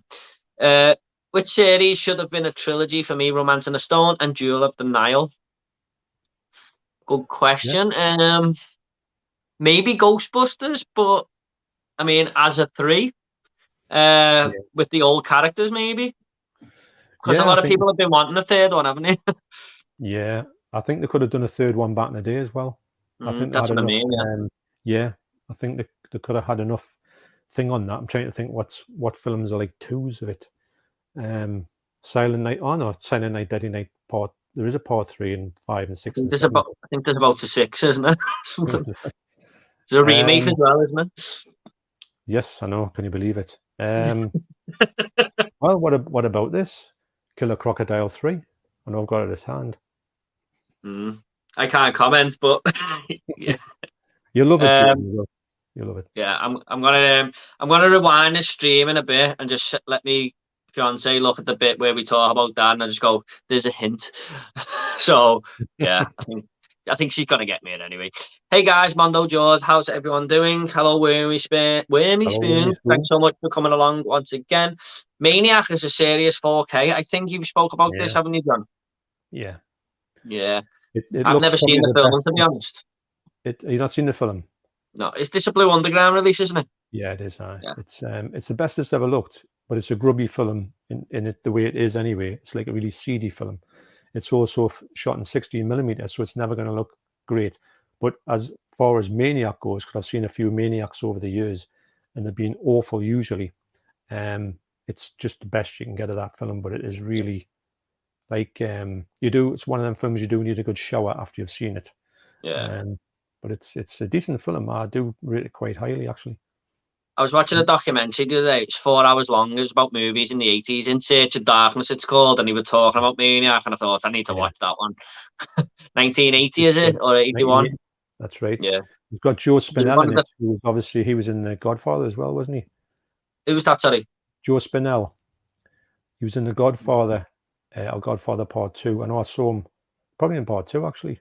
I don't know if he played a massive part. You'd know him if you see him. Yeah, I should know because it's the best film I've ever seen, so I should know who he is. I just can't picture him. But yeah, I could. That was on very early in the documentary because they were going year by year, so I knew it was early on. Yeah, but George Twitter says I can't send you a message. Are you sure? It's at Jordinio88. Look at me on Instagram. It's movie_worm88 if you want to look on there. Wormy Spoons. What Blu-ray releases are you most looking forward to? I'm kind of looking forward to Children of the Corn box set from Arrow. I haven't pre-ordered it yet, but I'm thinking I might do. I think that's one I'm gonna have to grab. Yeah, I think that's. See, I've got it on 88 films, and to me, the quality on 88 is not that bad. I do think that 2 and 3 aren't as good as 1. Obviously, there's a brilliant part in it. Have you seen Children of the Corn? I've seen the second one because on VHS I owned it for some weird reason, but I haven't seen 1 or 3. I'll have to talk to you about this if you do get it or you do watch Children of the Corn. I know Linda Hamilton's in it. Yeah. I want to talk to you about a bit in it, which I can't tell you because it's going to ruin the scene for you in this film. But when you've watched it, we'll have a chat about the fact of this scene. It's great. All right. So that's one of the reasons I'm really looking forward to it, actually, because she is in it. Very young in it, actually. So I would for Blu-rays, I know that there's a few coming out. I would say. Oh, sorry, John. Yeah, I didn't let you answer the question there. Sorry, mate. I think in the series I've got here, in the Italian classics, I think there's another one coming out. I think there's 2 more coming out in nice big special editions. So those films, although I can't remember what they're called, and I think and I think I've got a few on pre-order as well from Blue Underground. So them ones will be them. What? You don't know the title, though? I can't remember the titles. They've got crazy titles. I know I would know them if I heard them, but they're not like The Exorcist or The Evil Dead. They're obscure titles. Yeah. All right, no worries. What film would you like to get a 4K release? That probably goes back to the question of Heat. To be honest, I'd probably say Heat again. I just want to watch that on 4K. I don't really double dip with 4K that much, but I think that's one I would double dip for. So yeah, I'd probably say that. Obviously, RoboCop is my favorite film of all time. Like that, I rewatch most over and over. Spoiler for Jason Brett's video there. So I'd probably say that as well. But I am happy with the Arrow release. So the Arrow release I'll go with Heat. I'll go with 2 Stanley Kubrick films that don't get too much love or attention. I'll go for Barry Lyndon, which would, if it's done right, it would look unreal on 4K. And also the movie that nobody likes to talk about is Lolita in Stanley Kubrick's back catalogue. It's the last one that I watched. I didn't want to watch it for the obvious reason what it's about. And I thought, I'm just going to have to, because I want to watch all his films, and I got it on Blu-ray. It's not a very easy one to get on Blu-ray. And I watched it and I thought it was a stupendous film. The acting is just unreal. The story is a bit wild, to say the least, but it's not as bad as it could have been, and the book was meant to be really explicit, but this is implying a lot of stuff. But it's an amazing film. So those two films, by Lyndon especially, because I just think it would look spectacular, and it's got to come out because they're releasing all his other stuff, so it's got to happen. I remember that Elliot Cohen saying it was the best film he'd ever seen, and then I think you watched it because he said that was it. Yeah, that's right. Yeah, and then you said it was just as good, so I'm gonna have to watch it. It's 3 hours, and it's a long film, and it takes a little bit of getting into. It's not an easy film to just pick up and just run with. You've got to really concentrate. But I got so much out of that. The music in it is just wow. So everything about it is brilliant. Yeah. And I have to get a mention. Yeah, there wouldn't be a stream, would it? Without me and John not mentioning that. We'll have to do. You know what, John? We'll have to do a little collab on that. Me, you, and Leon. Just on that film. And you two can counteract me or why you like it or something like that. It'd make it interesting. I'm sorry, but you're both talking as if OLED is the most expensive thing in the world. Well, John weren't really saying that. He was just saying he wants the best TV he can get, weren't you, John? Yeah. Bought my LG C9. Yeah, I've heard the C9's really good. New for about £1,150. Not the most expensive, I think. No, you know what? I do agree with you. Coruscant, itchy, but it's just that I've got my wedding next year, so I can't really just go out and pay that much because I don't know how much the wedding's going to come to and stuff. But if I didn't have it, I'd probably go out and get it maybe. But I've just got to be a little bit at the minute. But John, you were really saying you just wanted the best TV you could find, didn't you, John? Well, I think if I'm honest, if I was to go for one now, was like £1,150, I couldn't afford it, and it would break the bank, and it would be something like daft for us to do at this point, because I've got more pressing stuff. But like I say, next year when I get this money, hopefully, it means that I can sort of just say, right, go to the shop and say, wow me, and just see what they've got. I mean, I don't know what I'll come out with. At this moment, I'm thinking OLED is meant to be the best one out there, but it's just whatever takes me fancy at the minute, at that time. And I think I've only got a certain room for about a certain amount of space on the TV anyway, because I've got to fit it into like a sort of alcove as well. But anyway, I do know that I've got to upgrade it because it's my Sony Bravia TV. I've had it for maybe about 6 or 7 years. But that was another thing when I got that one. That was on the back of some money as well. So I said to my wife, I said, you know how I've got, well, I didn't have a pot of cash. I said, you know how I got this money? It was like a tax rebate. And she said, yeah. And I said, you can do whatever you want with it, as long as I can get the best TV I can get my hands on. And that's when I got that Sony Bravia. So and then this is coming around again. So, I mean, it's not something we're thinking about buying every day. It's just, I know that I can do it next year. It's one of them as well. I mean, if you've got a decent enough telly, it's like... Well, it's all right.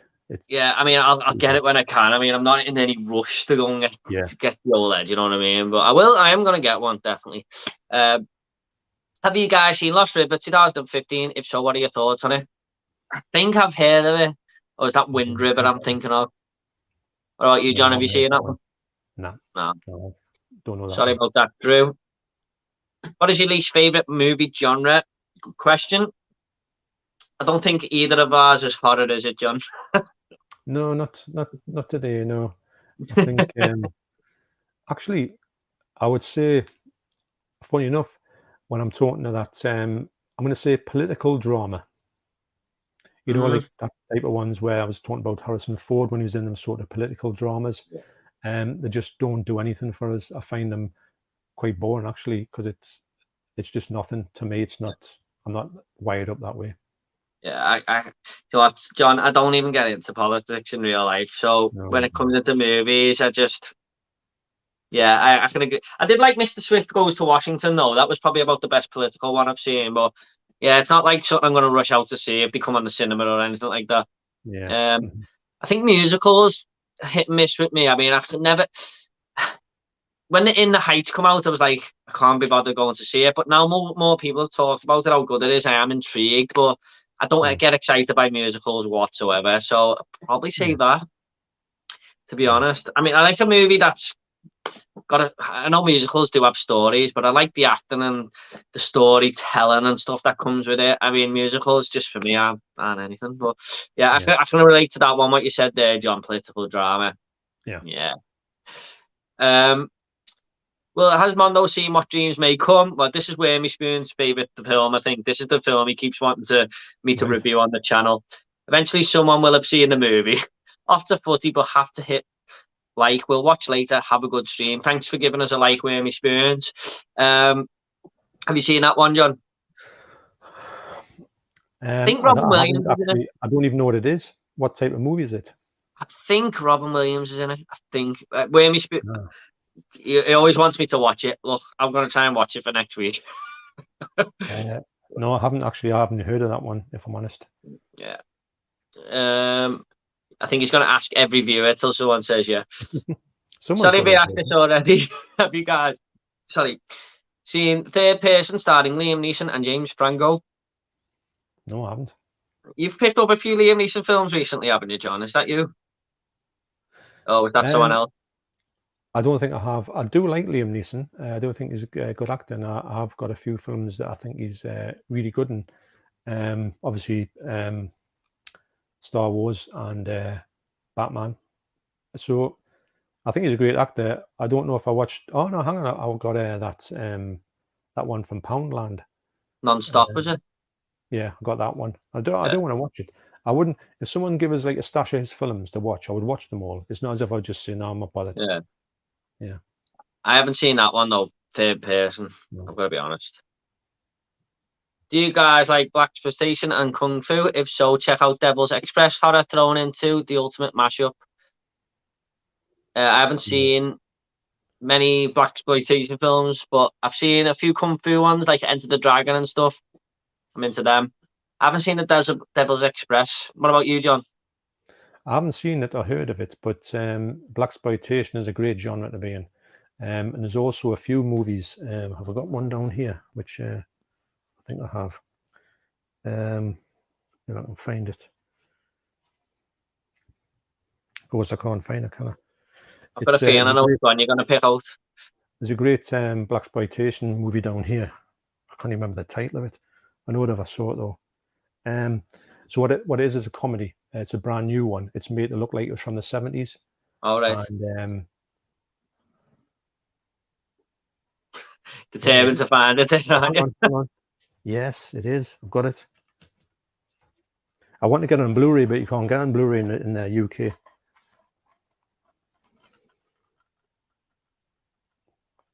I haven't heard of that one. Black Dynamite. Good film, yeah. So funny.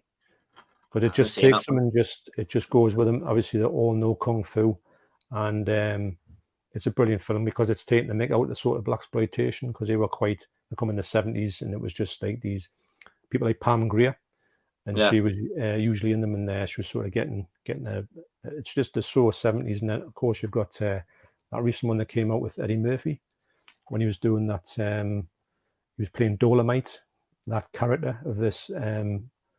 Randy. Oh, is it when you say recent, you mean like 20 years ago? No, it was literally just 2 or 3 years ago. Oh no, I think Eddie Murphy. And he played the character who was in the Dolomite films. But yes, I do like them, and that sounds like I haven't heard of it or whatever it is, but that's something I would really like to watch, like that stuff. Devil's Express, so it's got that kung fu and horror thrown in, the ultimate mashup. That does sound actually quite good. Yeah, good. What's your favourite Clint Eastwood film? I've got a feeling I might know what you're going to say here, John, but I might be wrong. Gran Torino. Yeah. We spoke about the character, didn't we, on our collab? Great. The question gets asked every week, but I would go with In the Line of Fire. I know he's made the brilliant spaghetti western trilogy in Gran Torino, but In the Line of Fire is a bit of an underrated one, I think. Have you seen that, John? Brilliant. Yeah, I have. Yeah, but it's getting a bit political drama for me, so it's not my favorite one. But he's made that many. You can literally pull out 20, just at random, pull out 20 of his films and watch them and have a good time with all of them. Yeah, he's got his catalogue is that good. Yeah, I like the Dirty Harry films as well. They're good. Oh yeah.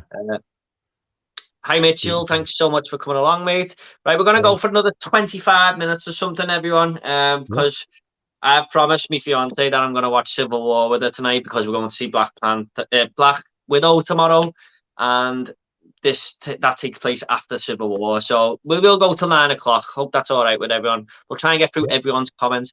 Favorite childhood TV shows? Mr. Ben. Sorry? Mr. Ben. I've never heard of that one. The cartoon, yeah, Mr. Ben. Loved it. Yeah. I go with Rugrats. So much love, guys. Appreciate the love and support. No problem, Jason, mate. Yeah. You fully deserve it. Definitely. Does John play video games? I used to. The last time I played one was on a Mega Drive. So that shows you how long ago that was. So I would say it was probably Sonic the Hedgehog on Mega Drive. And I was on that all the time. Yeah. From noon till night. Because you couldn't save it. You had to play the whole thing. It took 2 hours. So you were playing it in 2 hours. With all the cheats on it.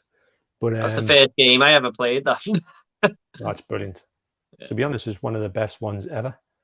You can just, I mean, it's frustrating as hell, but loved it. Yeah, I agree with you. I'm doing my top 10 video games of all time soon, and a Sonic game might be in there. So, someone's saying you look like someone here, John.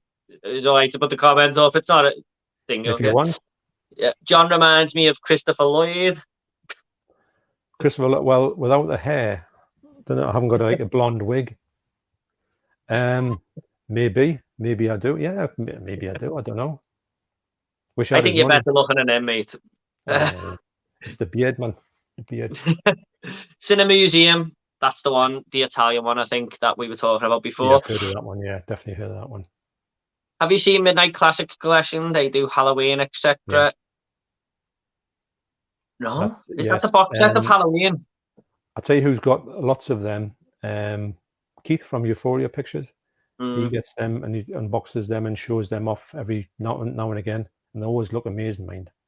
Is that the Nightmare on Elm Street one he done a while ago? Was that them? I think so, because they've released quite a few films, and I'm sure they've done the Halloween set.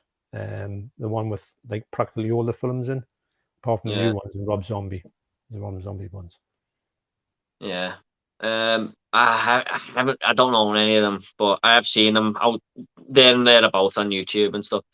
All the Scream Factory Blu-rays won't work on UK players. The new Halloween 4K will work. All the special features on every movie is on the Blu-ray discs, which is this is I think this is Movie Massacre 19. I think this might be the guy who's going with. Might be on the stream. It's Sunday. It's definitely called Movie Massacre anyway, but yeah, that's kind of disappointing, I suppose. But I think my PlayStation 5 is Region A. If not, it is Region 3. If not, my Xbox One is. So I will be able to play that anyway. But what about you, John? Are you Region 3? Yeah. So that's a heads up to everyone else who's probably going to try and pre-order them. Just watch out there. Thanks for that, Movie Massacre. I've recently picked up the 2 Video Nasties documentary DVDs released by Severin Films. Been after them for ages. I think I've watched one of them a while ago. I'm pretty sure one of them is on YouTube. If it's the same one. Where John's about to pull it out here. All right. Maybe. This is released by Nucleus Films. It might be them ones. The brilliant Ease Mine. Absolutely brilliant. I used to be fascinated with this subject, John. Yeah, nice set that, mate. Yeah. Mary Whitehouse, eh? Oh, God, I know. It was absolutely living through that whole Mary Whitehouse fiasco was unreal. It was on the telly all the time. It was ridiculous, man. There's a film coming out in the UK in next month, I think, but I've seen it already. It's called Censor. I don't know if you see it. Yeah, it's all about video nasty. Like I've done a review on it. It's about the video nasties era and this woman who is her job is to edit video nasty films or edit films that get submitted to the BBFC. And basically the plot is she one of her sister went missing years ago, and when this film gets submitted, she sort of thinks that her long lost sister might be in there in this film. And it's all about that, but it plays a lot on the video nasties era. It looks like Britain's in a bit of a frustrating time period and stuff, and I would check it out if you're into all that, mate. So no, definitely. Yeah. It's a British one, obviously. It's a really good film. Have you watched Those Things Attached with Natalie Portman and Ashton Kutcher, John? No, I haven't actually. Although Ashton Kutcher is all right, actually. I think he's quite a good actor. Mm. Natalie Portman's all right. No, I don't think it's my cup of tea, if I'm honest. Rom-com. Yeah, they're all right. I don't mind them, but I don't go looking for them, you know. Well, Playtendo guy, I just want to, I'll point you in the right direction here, but is the one film you will never watch? Well, John has actually done a video on some movies that he will never ever own in his collection. So get over there and give it a watch. I think you done it a couple of months ago, didn't you, John? Yeah, did I? And I just because I thought there was a few people talking about certain movies, and I thought, wow, there's a now come to think of it. I think I've got 10 more. I could probably do another follow-up video on that one because there's quite a few that you just wouldn't have. Is the one that does stand out to you there out of any of them? Well, the one that's getting a bit, because it was funny because when I first mentioned it, and maybe even before when I first mentioned it, it was the one that no one had ever heard of, and I'd seen it in 2007 when it came out, roughly, and I knew, well, I didn't even watch the whole film because I knew exactly where it was going. Well, when I got the sort of idea where it was going towards, I just turned it off immediately, and it's a Serbian film. Yeah. So, no, it's not Pretty for me. notorious, isn't it? I don't mind exploitational films. I don't mind movies that push the boundaries or put things in that are highly uncomfortable. But this was just one step too far for me. Yeah. I mean, it's been all over the internet how terrible and horrific that film is, isn't it? Yeah. Is the one film I'd never watch? Probably not. I mean, when I was younger, going through the video nasties list and stuff, I was just like, I just wanted to see how bad they really were. I mean, if the band, there must be a reason, and I just wanted to see all these death scenes and stuff that were meant to be really, really bad. And Yeah. I even watched all the August Underground films and everything that you couldn't even. Yeah. I think they were banned in America and stuff. So I don't know. I'd give every film a watch, but I can understand why people wouldn't, of course. But I can't really think of one at the top of my head, to be honest. But well, would if you you want to watch some? Would you watch on, things like Faces of Death? You know, that's got real murder in it. Would you watch? yeah, stuff like I don't feel I have seen that, but I Yeah. don't feel. I know some of it is staged. I don't feel comfortable watching it. But Well, it's funny because I used to watch them, but when my son was born in 1996, it was a sort of bit of a moment for us when I thought I'll never ever watch another film like that again. yeah, because just because changed your that's mind someone's son, isn't it? Yeah. So yeah, and the brutal. It's one of them ones where you watch once, you don't really want to watch again. But no, I would never own one. Although I have got one called The Killing of America, which does have real murder in it. It's quite a brutal documentary, but it's a good documentary. Yeah, but I haven't rewatched it yet. I haven't heard of that one. Yeah. That's not the one where the guy gets shot by the tank, is it? There's It's quite like a a few. famous protest years ago. I'm Doesn't trying to matter. think what's actually in Killing of America. I know there's autopsies in it.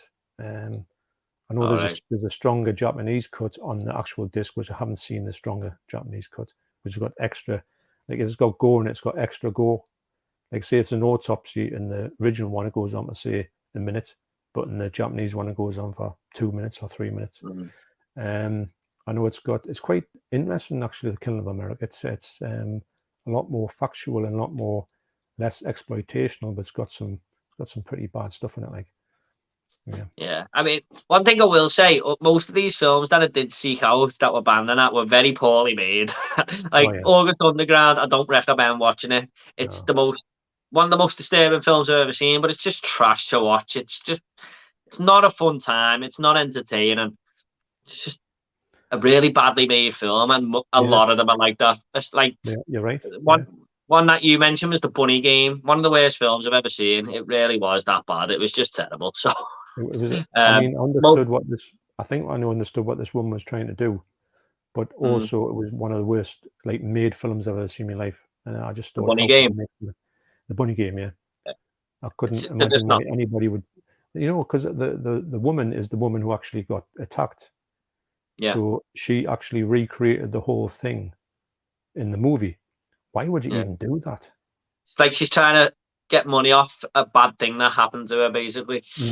But the thing I get about the Bunny Game is I can understand in a way for maybe she's sort of like exercising the demons by doing that, but she's actually going through everything that happened to her in the most explicit detail.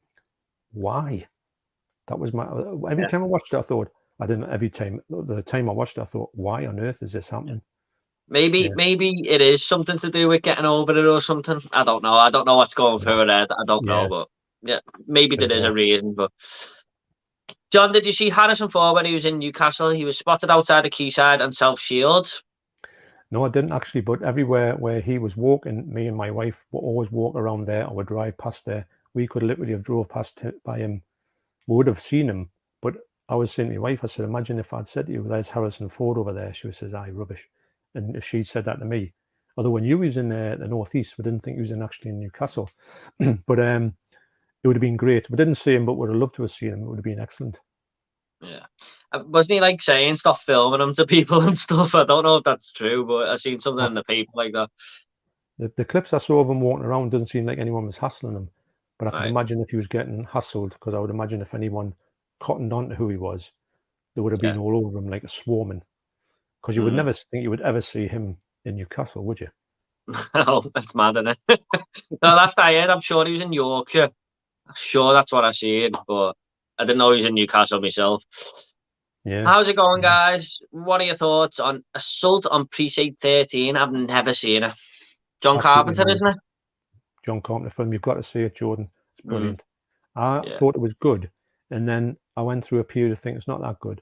And then when I rewatched it with my wife recently, I realised how good it was. It's a brilliant film. I think it's one of the best. It's one of the most underrated Carpenter films ever. Because if you think about it, it's coming at the time when you know how he's got the big hits of Halloween, and he's got this massive run, didn't he? The Thing. He had what else did he have? They Live. You what? Sorry. They Live. They Live, and he had this chunk, and at the start of it was Assault on Precinct 13. So yeah. Was that before Halloween? 76, yeah. So it was just before. Right. Yeah, because Halloween 78, isn't it? It looks. You can tell a John Carpenter film a mile off. It's got a Halloween vibe about it, and there's an amazing bit in it where there's this. It's like this air of there's something going to kick off, like a race war is going to happen, and some people get stuck in this this unmanned police station. There's a policeman and some people with him, and there's a young girl in it, not with them, but the father actually gets into the place with them. He's like held up with them, so she goes out to this to get herself an ice cream, and the ice cream seller has been shot by one of these crackpots. So she goes up with her ice cream. I know I shouldn't laugh, but it's such a funny scene. It's shocking as well. She goes up to get this ice cream because she says she gets the ice cream off this fella, and she goes away and she says, "Oh, he's not put any sprinkles on my ice cream." So she goes back and she goes, "I want some sprinkles on my ice cream." Well, you can imagine what happens. It's so funny, man. But yeah, it's a brilliant film. You know, I'll have to watch that now. Yeah. My dad owned it on VHS years ago, and I always used to watch VHSs, but I never really liked the look of the cover. But now it sounds like a film I'd really be into, to be honest. You really like it, and I tell you what as well. You know the theme tune that Jordan. You know the theme tune that Keith's got playing on his intro and his videos. That's from Assault from Precinct 13. Right. The theme tune. Oh, right. Right. Okay. I'll check it out, definitely. Yeah, I will. Just for that scene, if anything. Okay, we're gonna go for another 12 minutes or something there. We might go through these a little bit faster now, but we'll try and get to everyone's comments anyway. Yeah. Can't wait for the Thing 4K and all Star Trek movies in 4K later this year. You gonna get the Thing, John? Oh yeah, massively. I mean, the Arrow version was struck off the 4K master. It looks amazing. So it's obviously got to look better than that. Yeah, it'd be brilliant. Star Trek and Star Trek Into the Darkness. I don't know if they're coming to 4K, but they're on my unwatched movies list, and I was wondering, do you have to see the show to see them films? No. The new Star Trek films are of their own, but I think those ones there are the older Star Trek films that are coming out. I think it's the first 4. Yeah. They're all right. But I prefer the remake sort of ones. Yeah. Sound.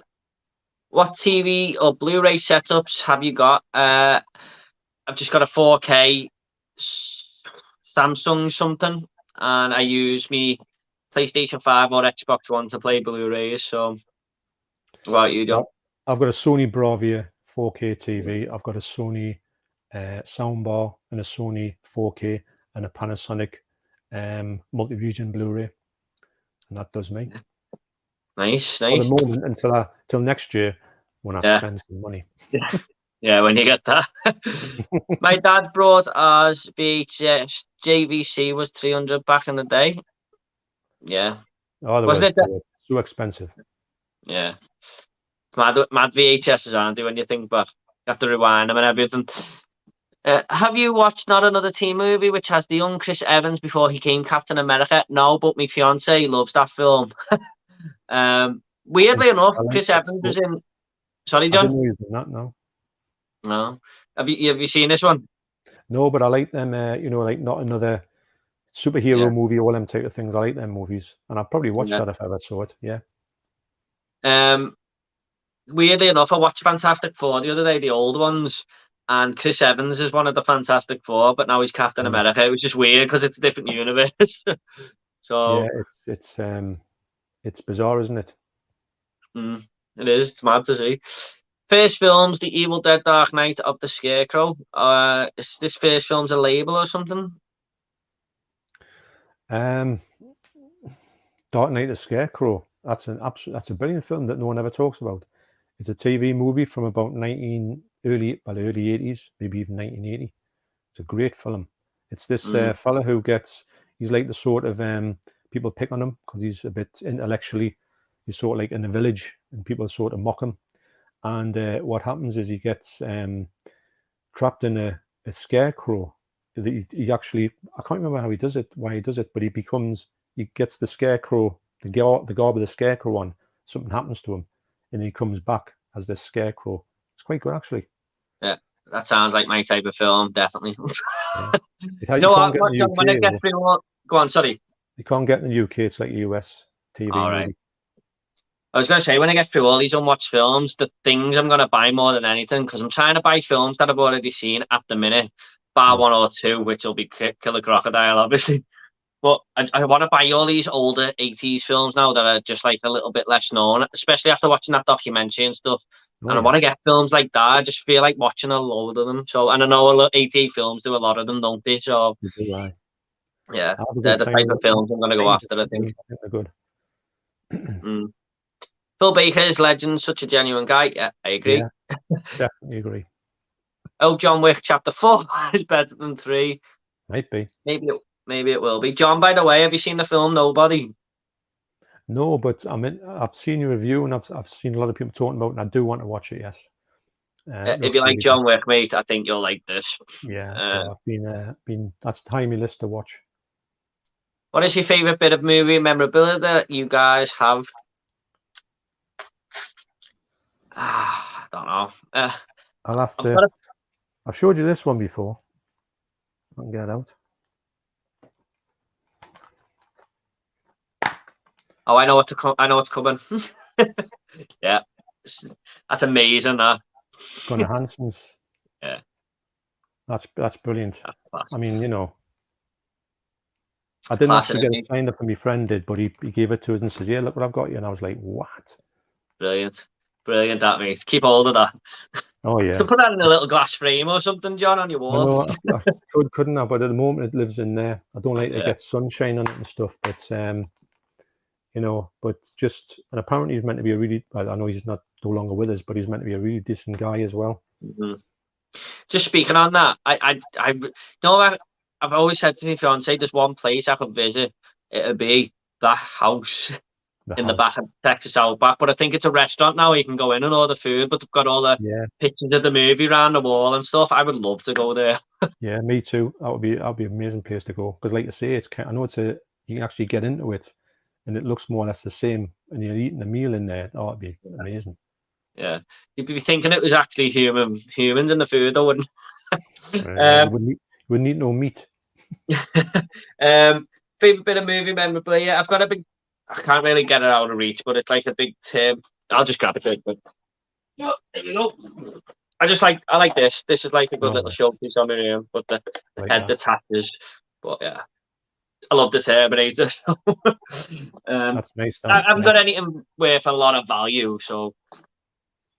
I think the things I've got I tell you, I've got up there. It's literally, it's you know, Taggart. Remember him? Yeah, the I've got TV his autograph. detective. What's he called again? Mark McManus. I've got his autograph up there. I just found it the other day. I'll show it in a video somewhere, but yeah. So you have to put it on one of your next videos, mate. yeah, I've got loads of daft things knocking about. It's just I think with doing this in the moment, we're going to start like get this house sorted out, and then we can get into stuff, and I can find these things in boxes.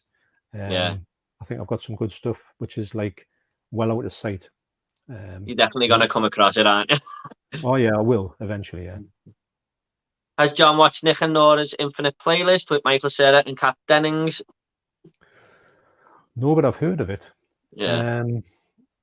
I don't know if I would. I'm saying I would like it. I don't know enough about it to watch it, but I do like Michael Cera. I think he's a good actor. I don't know about I like Kat Dennings as well, to be honest. What's she been in? Anything I would? She's in Thor. She's in Thor 2, and she's in The Falcon and the Winter Soldier. She's like Thor's love interest, the sister. But she's really annoying in Thor: The Dark World, but in the show she was really good. So, yeah, she's been a few things. Jordan likes a sausage roll. Yeah, vegan one, please, Gary Gensler. That's the one I like. Also, The Thing 4K. Yeah, we'll talk about that. Yeah. He comes out in August on 4K. Yeah, Phil's just sent me something. I've seen it come on my phone before about that Heat 4K. So, Jordan sing us a song.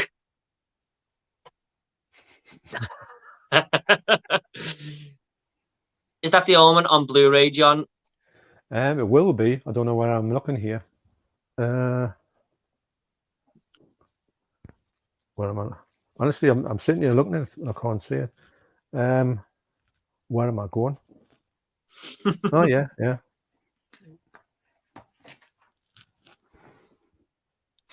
Omen trilogy. Yeah. I've got I that. Wouldn't get the other ones. Only the trilogy's good. The rest of them are rubbish. Yeah, I enjoyed the trilogy. It's a pretty strong one, isn't it? But Worm, Trojan Horse, how many films you got? 1,100 something, but I think John's got about 2,000 if I'm not mistaken. I'm going to say it's two. See, I've got a stash in there as well, so I'm going to say it's 2,000-ish, but there could be another 200 on that. I'm not too sure. Amazing, mate. Amazing. Heat, August 30. What first US region free? Nice one, Phil. That's not too far away, actually, is it? I'm gonna have to grab it. This is a good comment. Garbage day. We must be really behind on these comments, John. We really must be. Yes, garbage day. Absolutely amazing.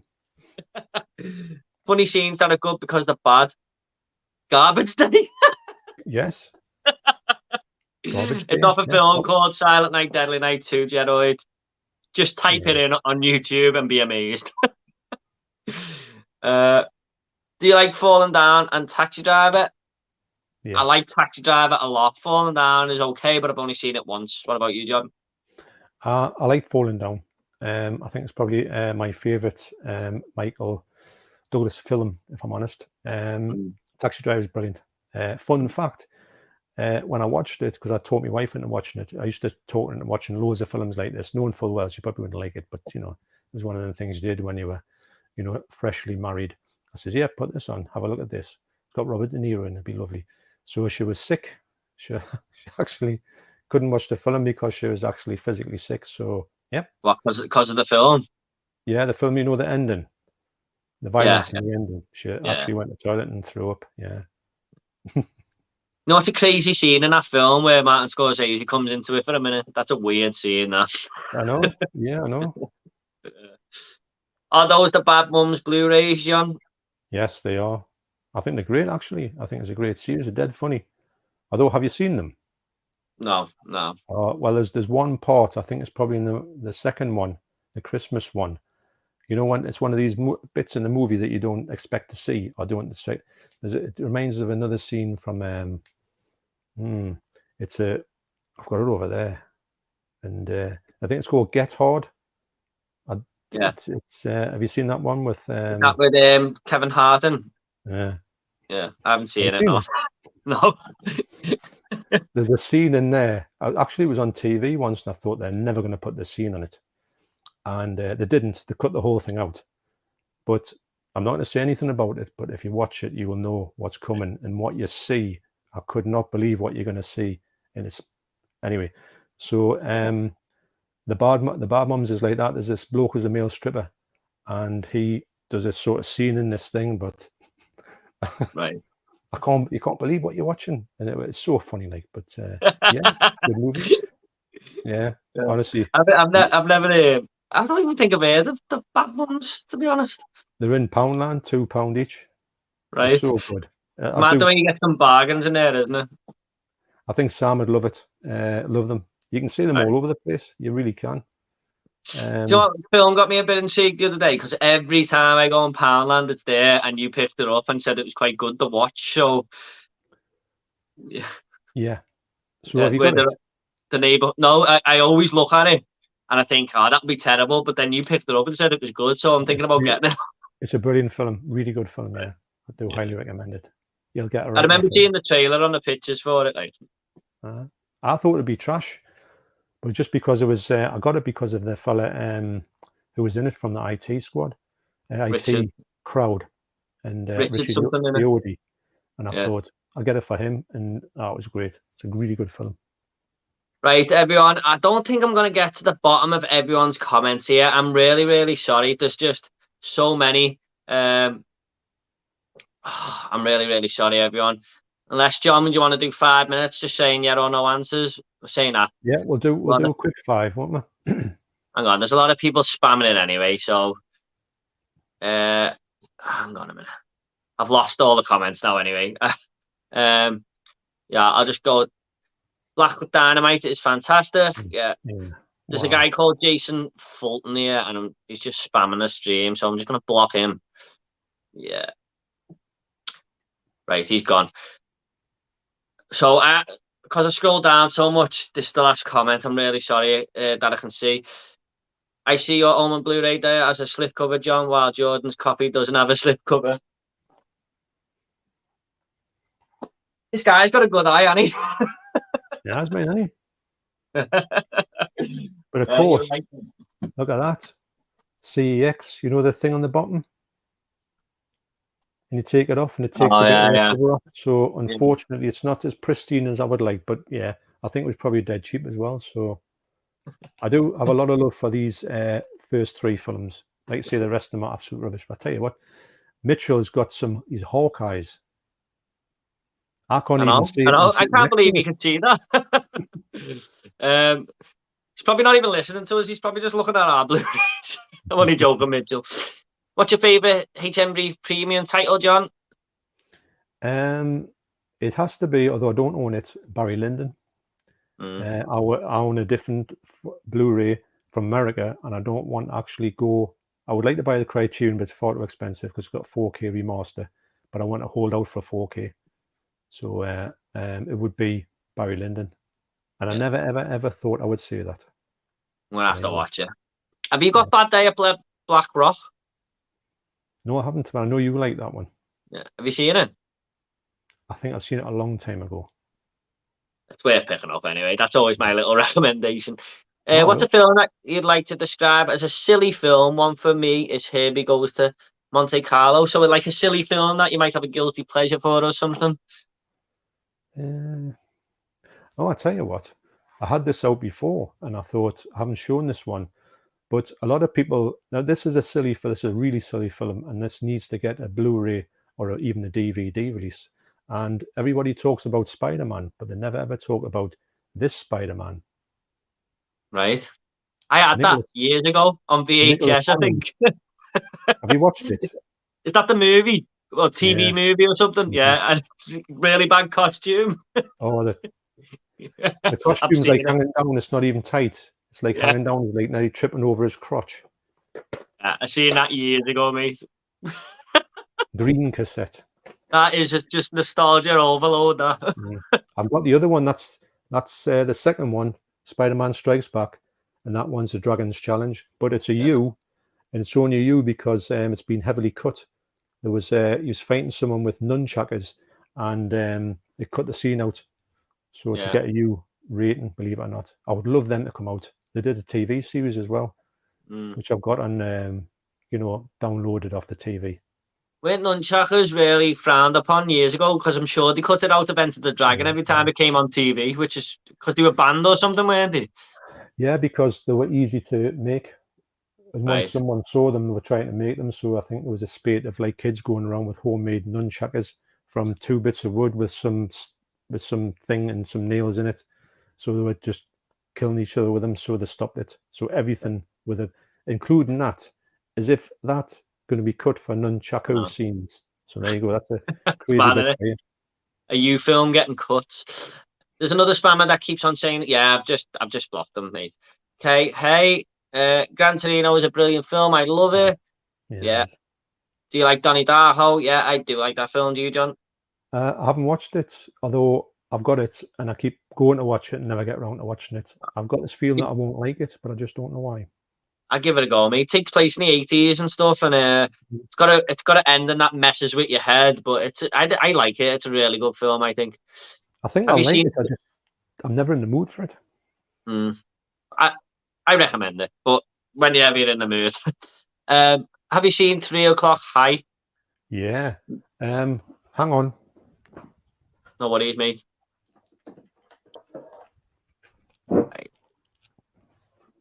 Right.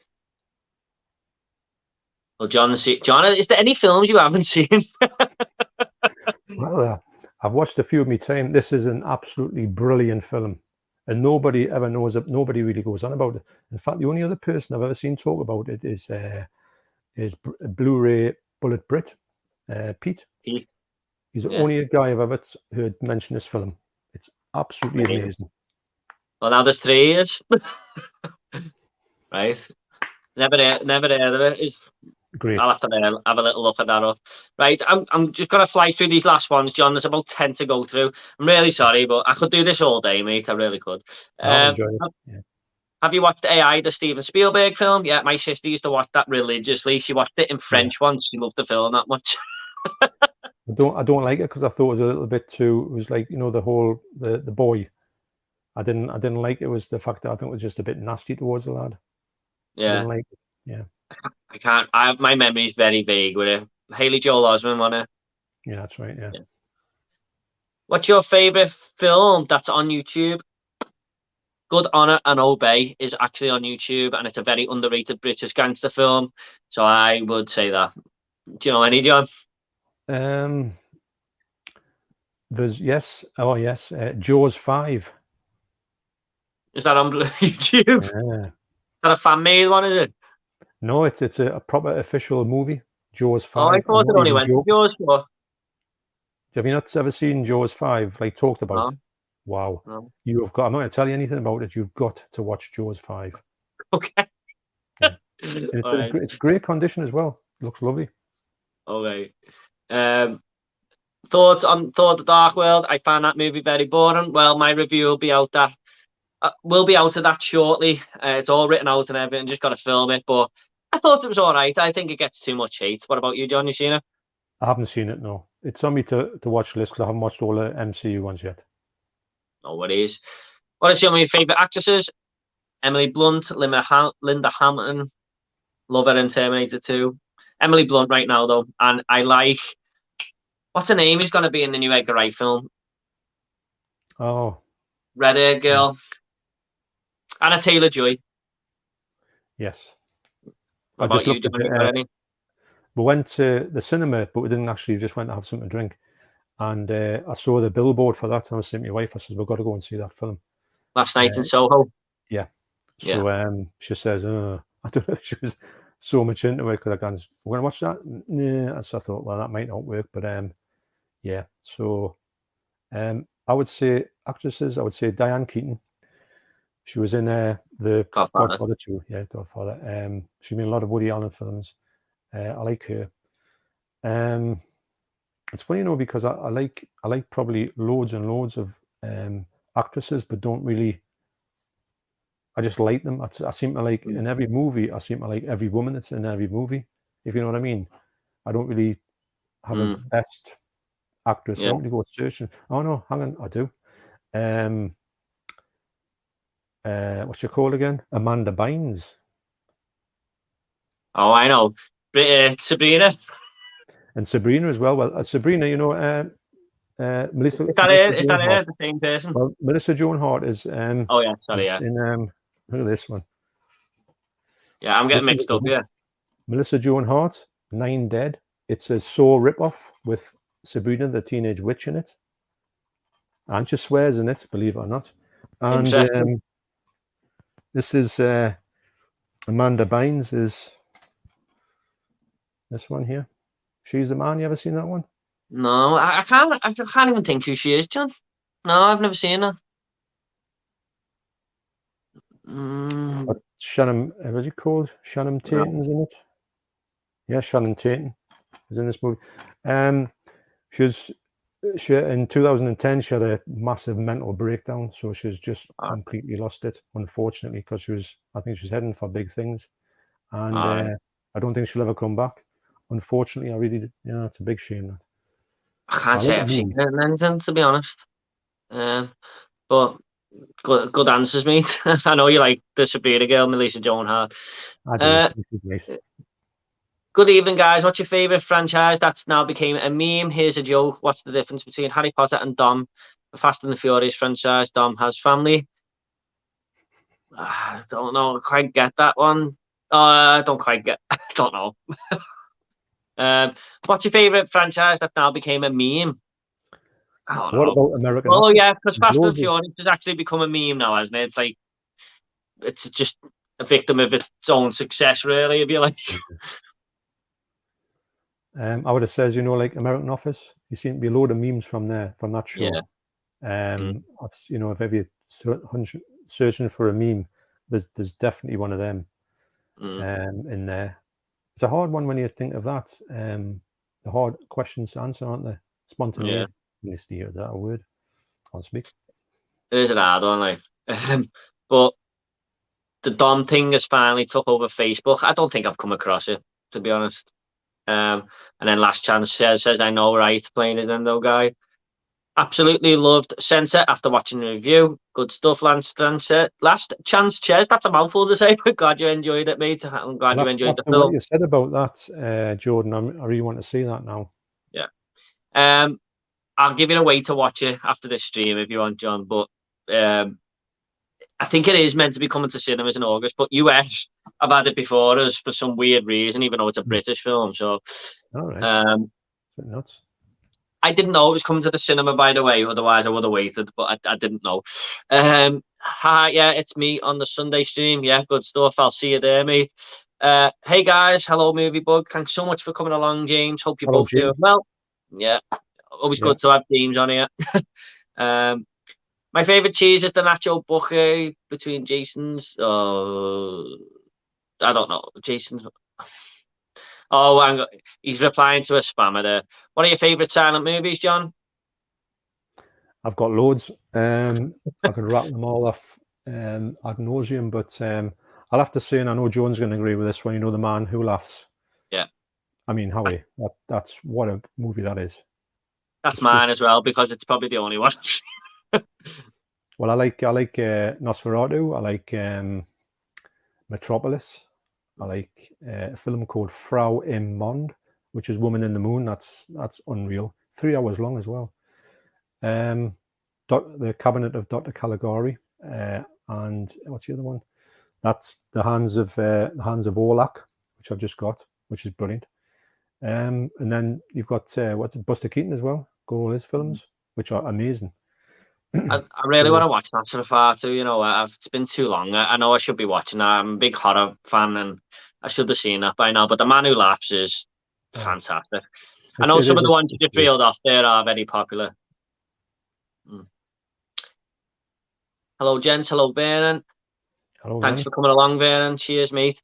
Fantastic seeing, guys. John is so knowledgeable, and Jordan is a brilliant presenter. Thanks so much. John knows a lot about films, so yeah, I agree there. I just hit lucky because if you talked about there's a lot of sort of modern day films that were in there, and I hadn't got a clue. So there's that. Yeah, I'm always like, you know, a lot about films from the 70s and 80s. Like, you're always coming out with these facts and stuff. I'll give you that one. 3 O'Clock High is awesome. Yeah. Oh yeah, I'm gonna have to see it. Just picked up really all the good. Chainsaw Massacre movies, Marathon and Rankin incoming. Yeah, that'll be interesting. That's a weird franchise, that one, isn't it? It's just all over the place. I do Uh, like them all to a certain extent. I've got to yeah. admit. I must admit, I haven't seen all of them. I think I haven't seen 3 and 4, but I've seen the others. But I yeah, think there's I only quite one that I enjoyed haven't it. seen. I even like that Texas Chainsaw. It weren't that bad. The one where it takes place directly after the original. Yeah, I thought it was all right. Mm. Did you know Even that though, Gunnar Hansen was in that as well? You know, Leatherface. yeah, He was like, you know, that the family at the start. I yeah. think they more or less get like killed maybe at the start. Gunnar Hansen is one of them family members. You know, the original Leatherface. Yeah. All right. Another fun fact. You must have lost by 2 comments. I did, guys. I'll take a screenshot. Yeah. Sorry about that, Luke. It skipped a lot of comments. I'm really, really sorry, mate. Tell you what, Jordan, can I just break for 2 seconds and nip the toilet? I mean, I know we're Yeah, not if going you to want, go mate. much longer. It'll just be If a you couple of seconds. I'll if you not want. have your microphone plugged in when I go to the toilet. Okay. I think we're gonna end this in about 5 minutes, guys. Anyway, but there's about 5 more comments here, and I will get to them in a second. Thanks so much for coming along, everyone. By the way, sorry we've had to rush through these last ones a little bit. I promise me fiance will finish Civil War tonight because we're going to see Black Widow tomorrow. So I want to watch that in time because I know it takes place just after Civil War. So thanks so much for coming along. If the 20 of you here could give this video a like, that would really help me out. That would be amazing. Thanks so much. But thanks for all your comments here. I always enjoy doing these Thursday live streams.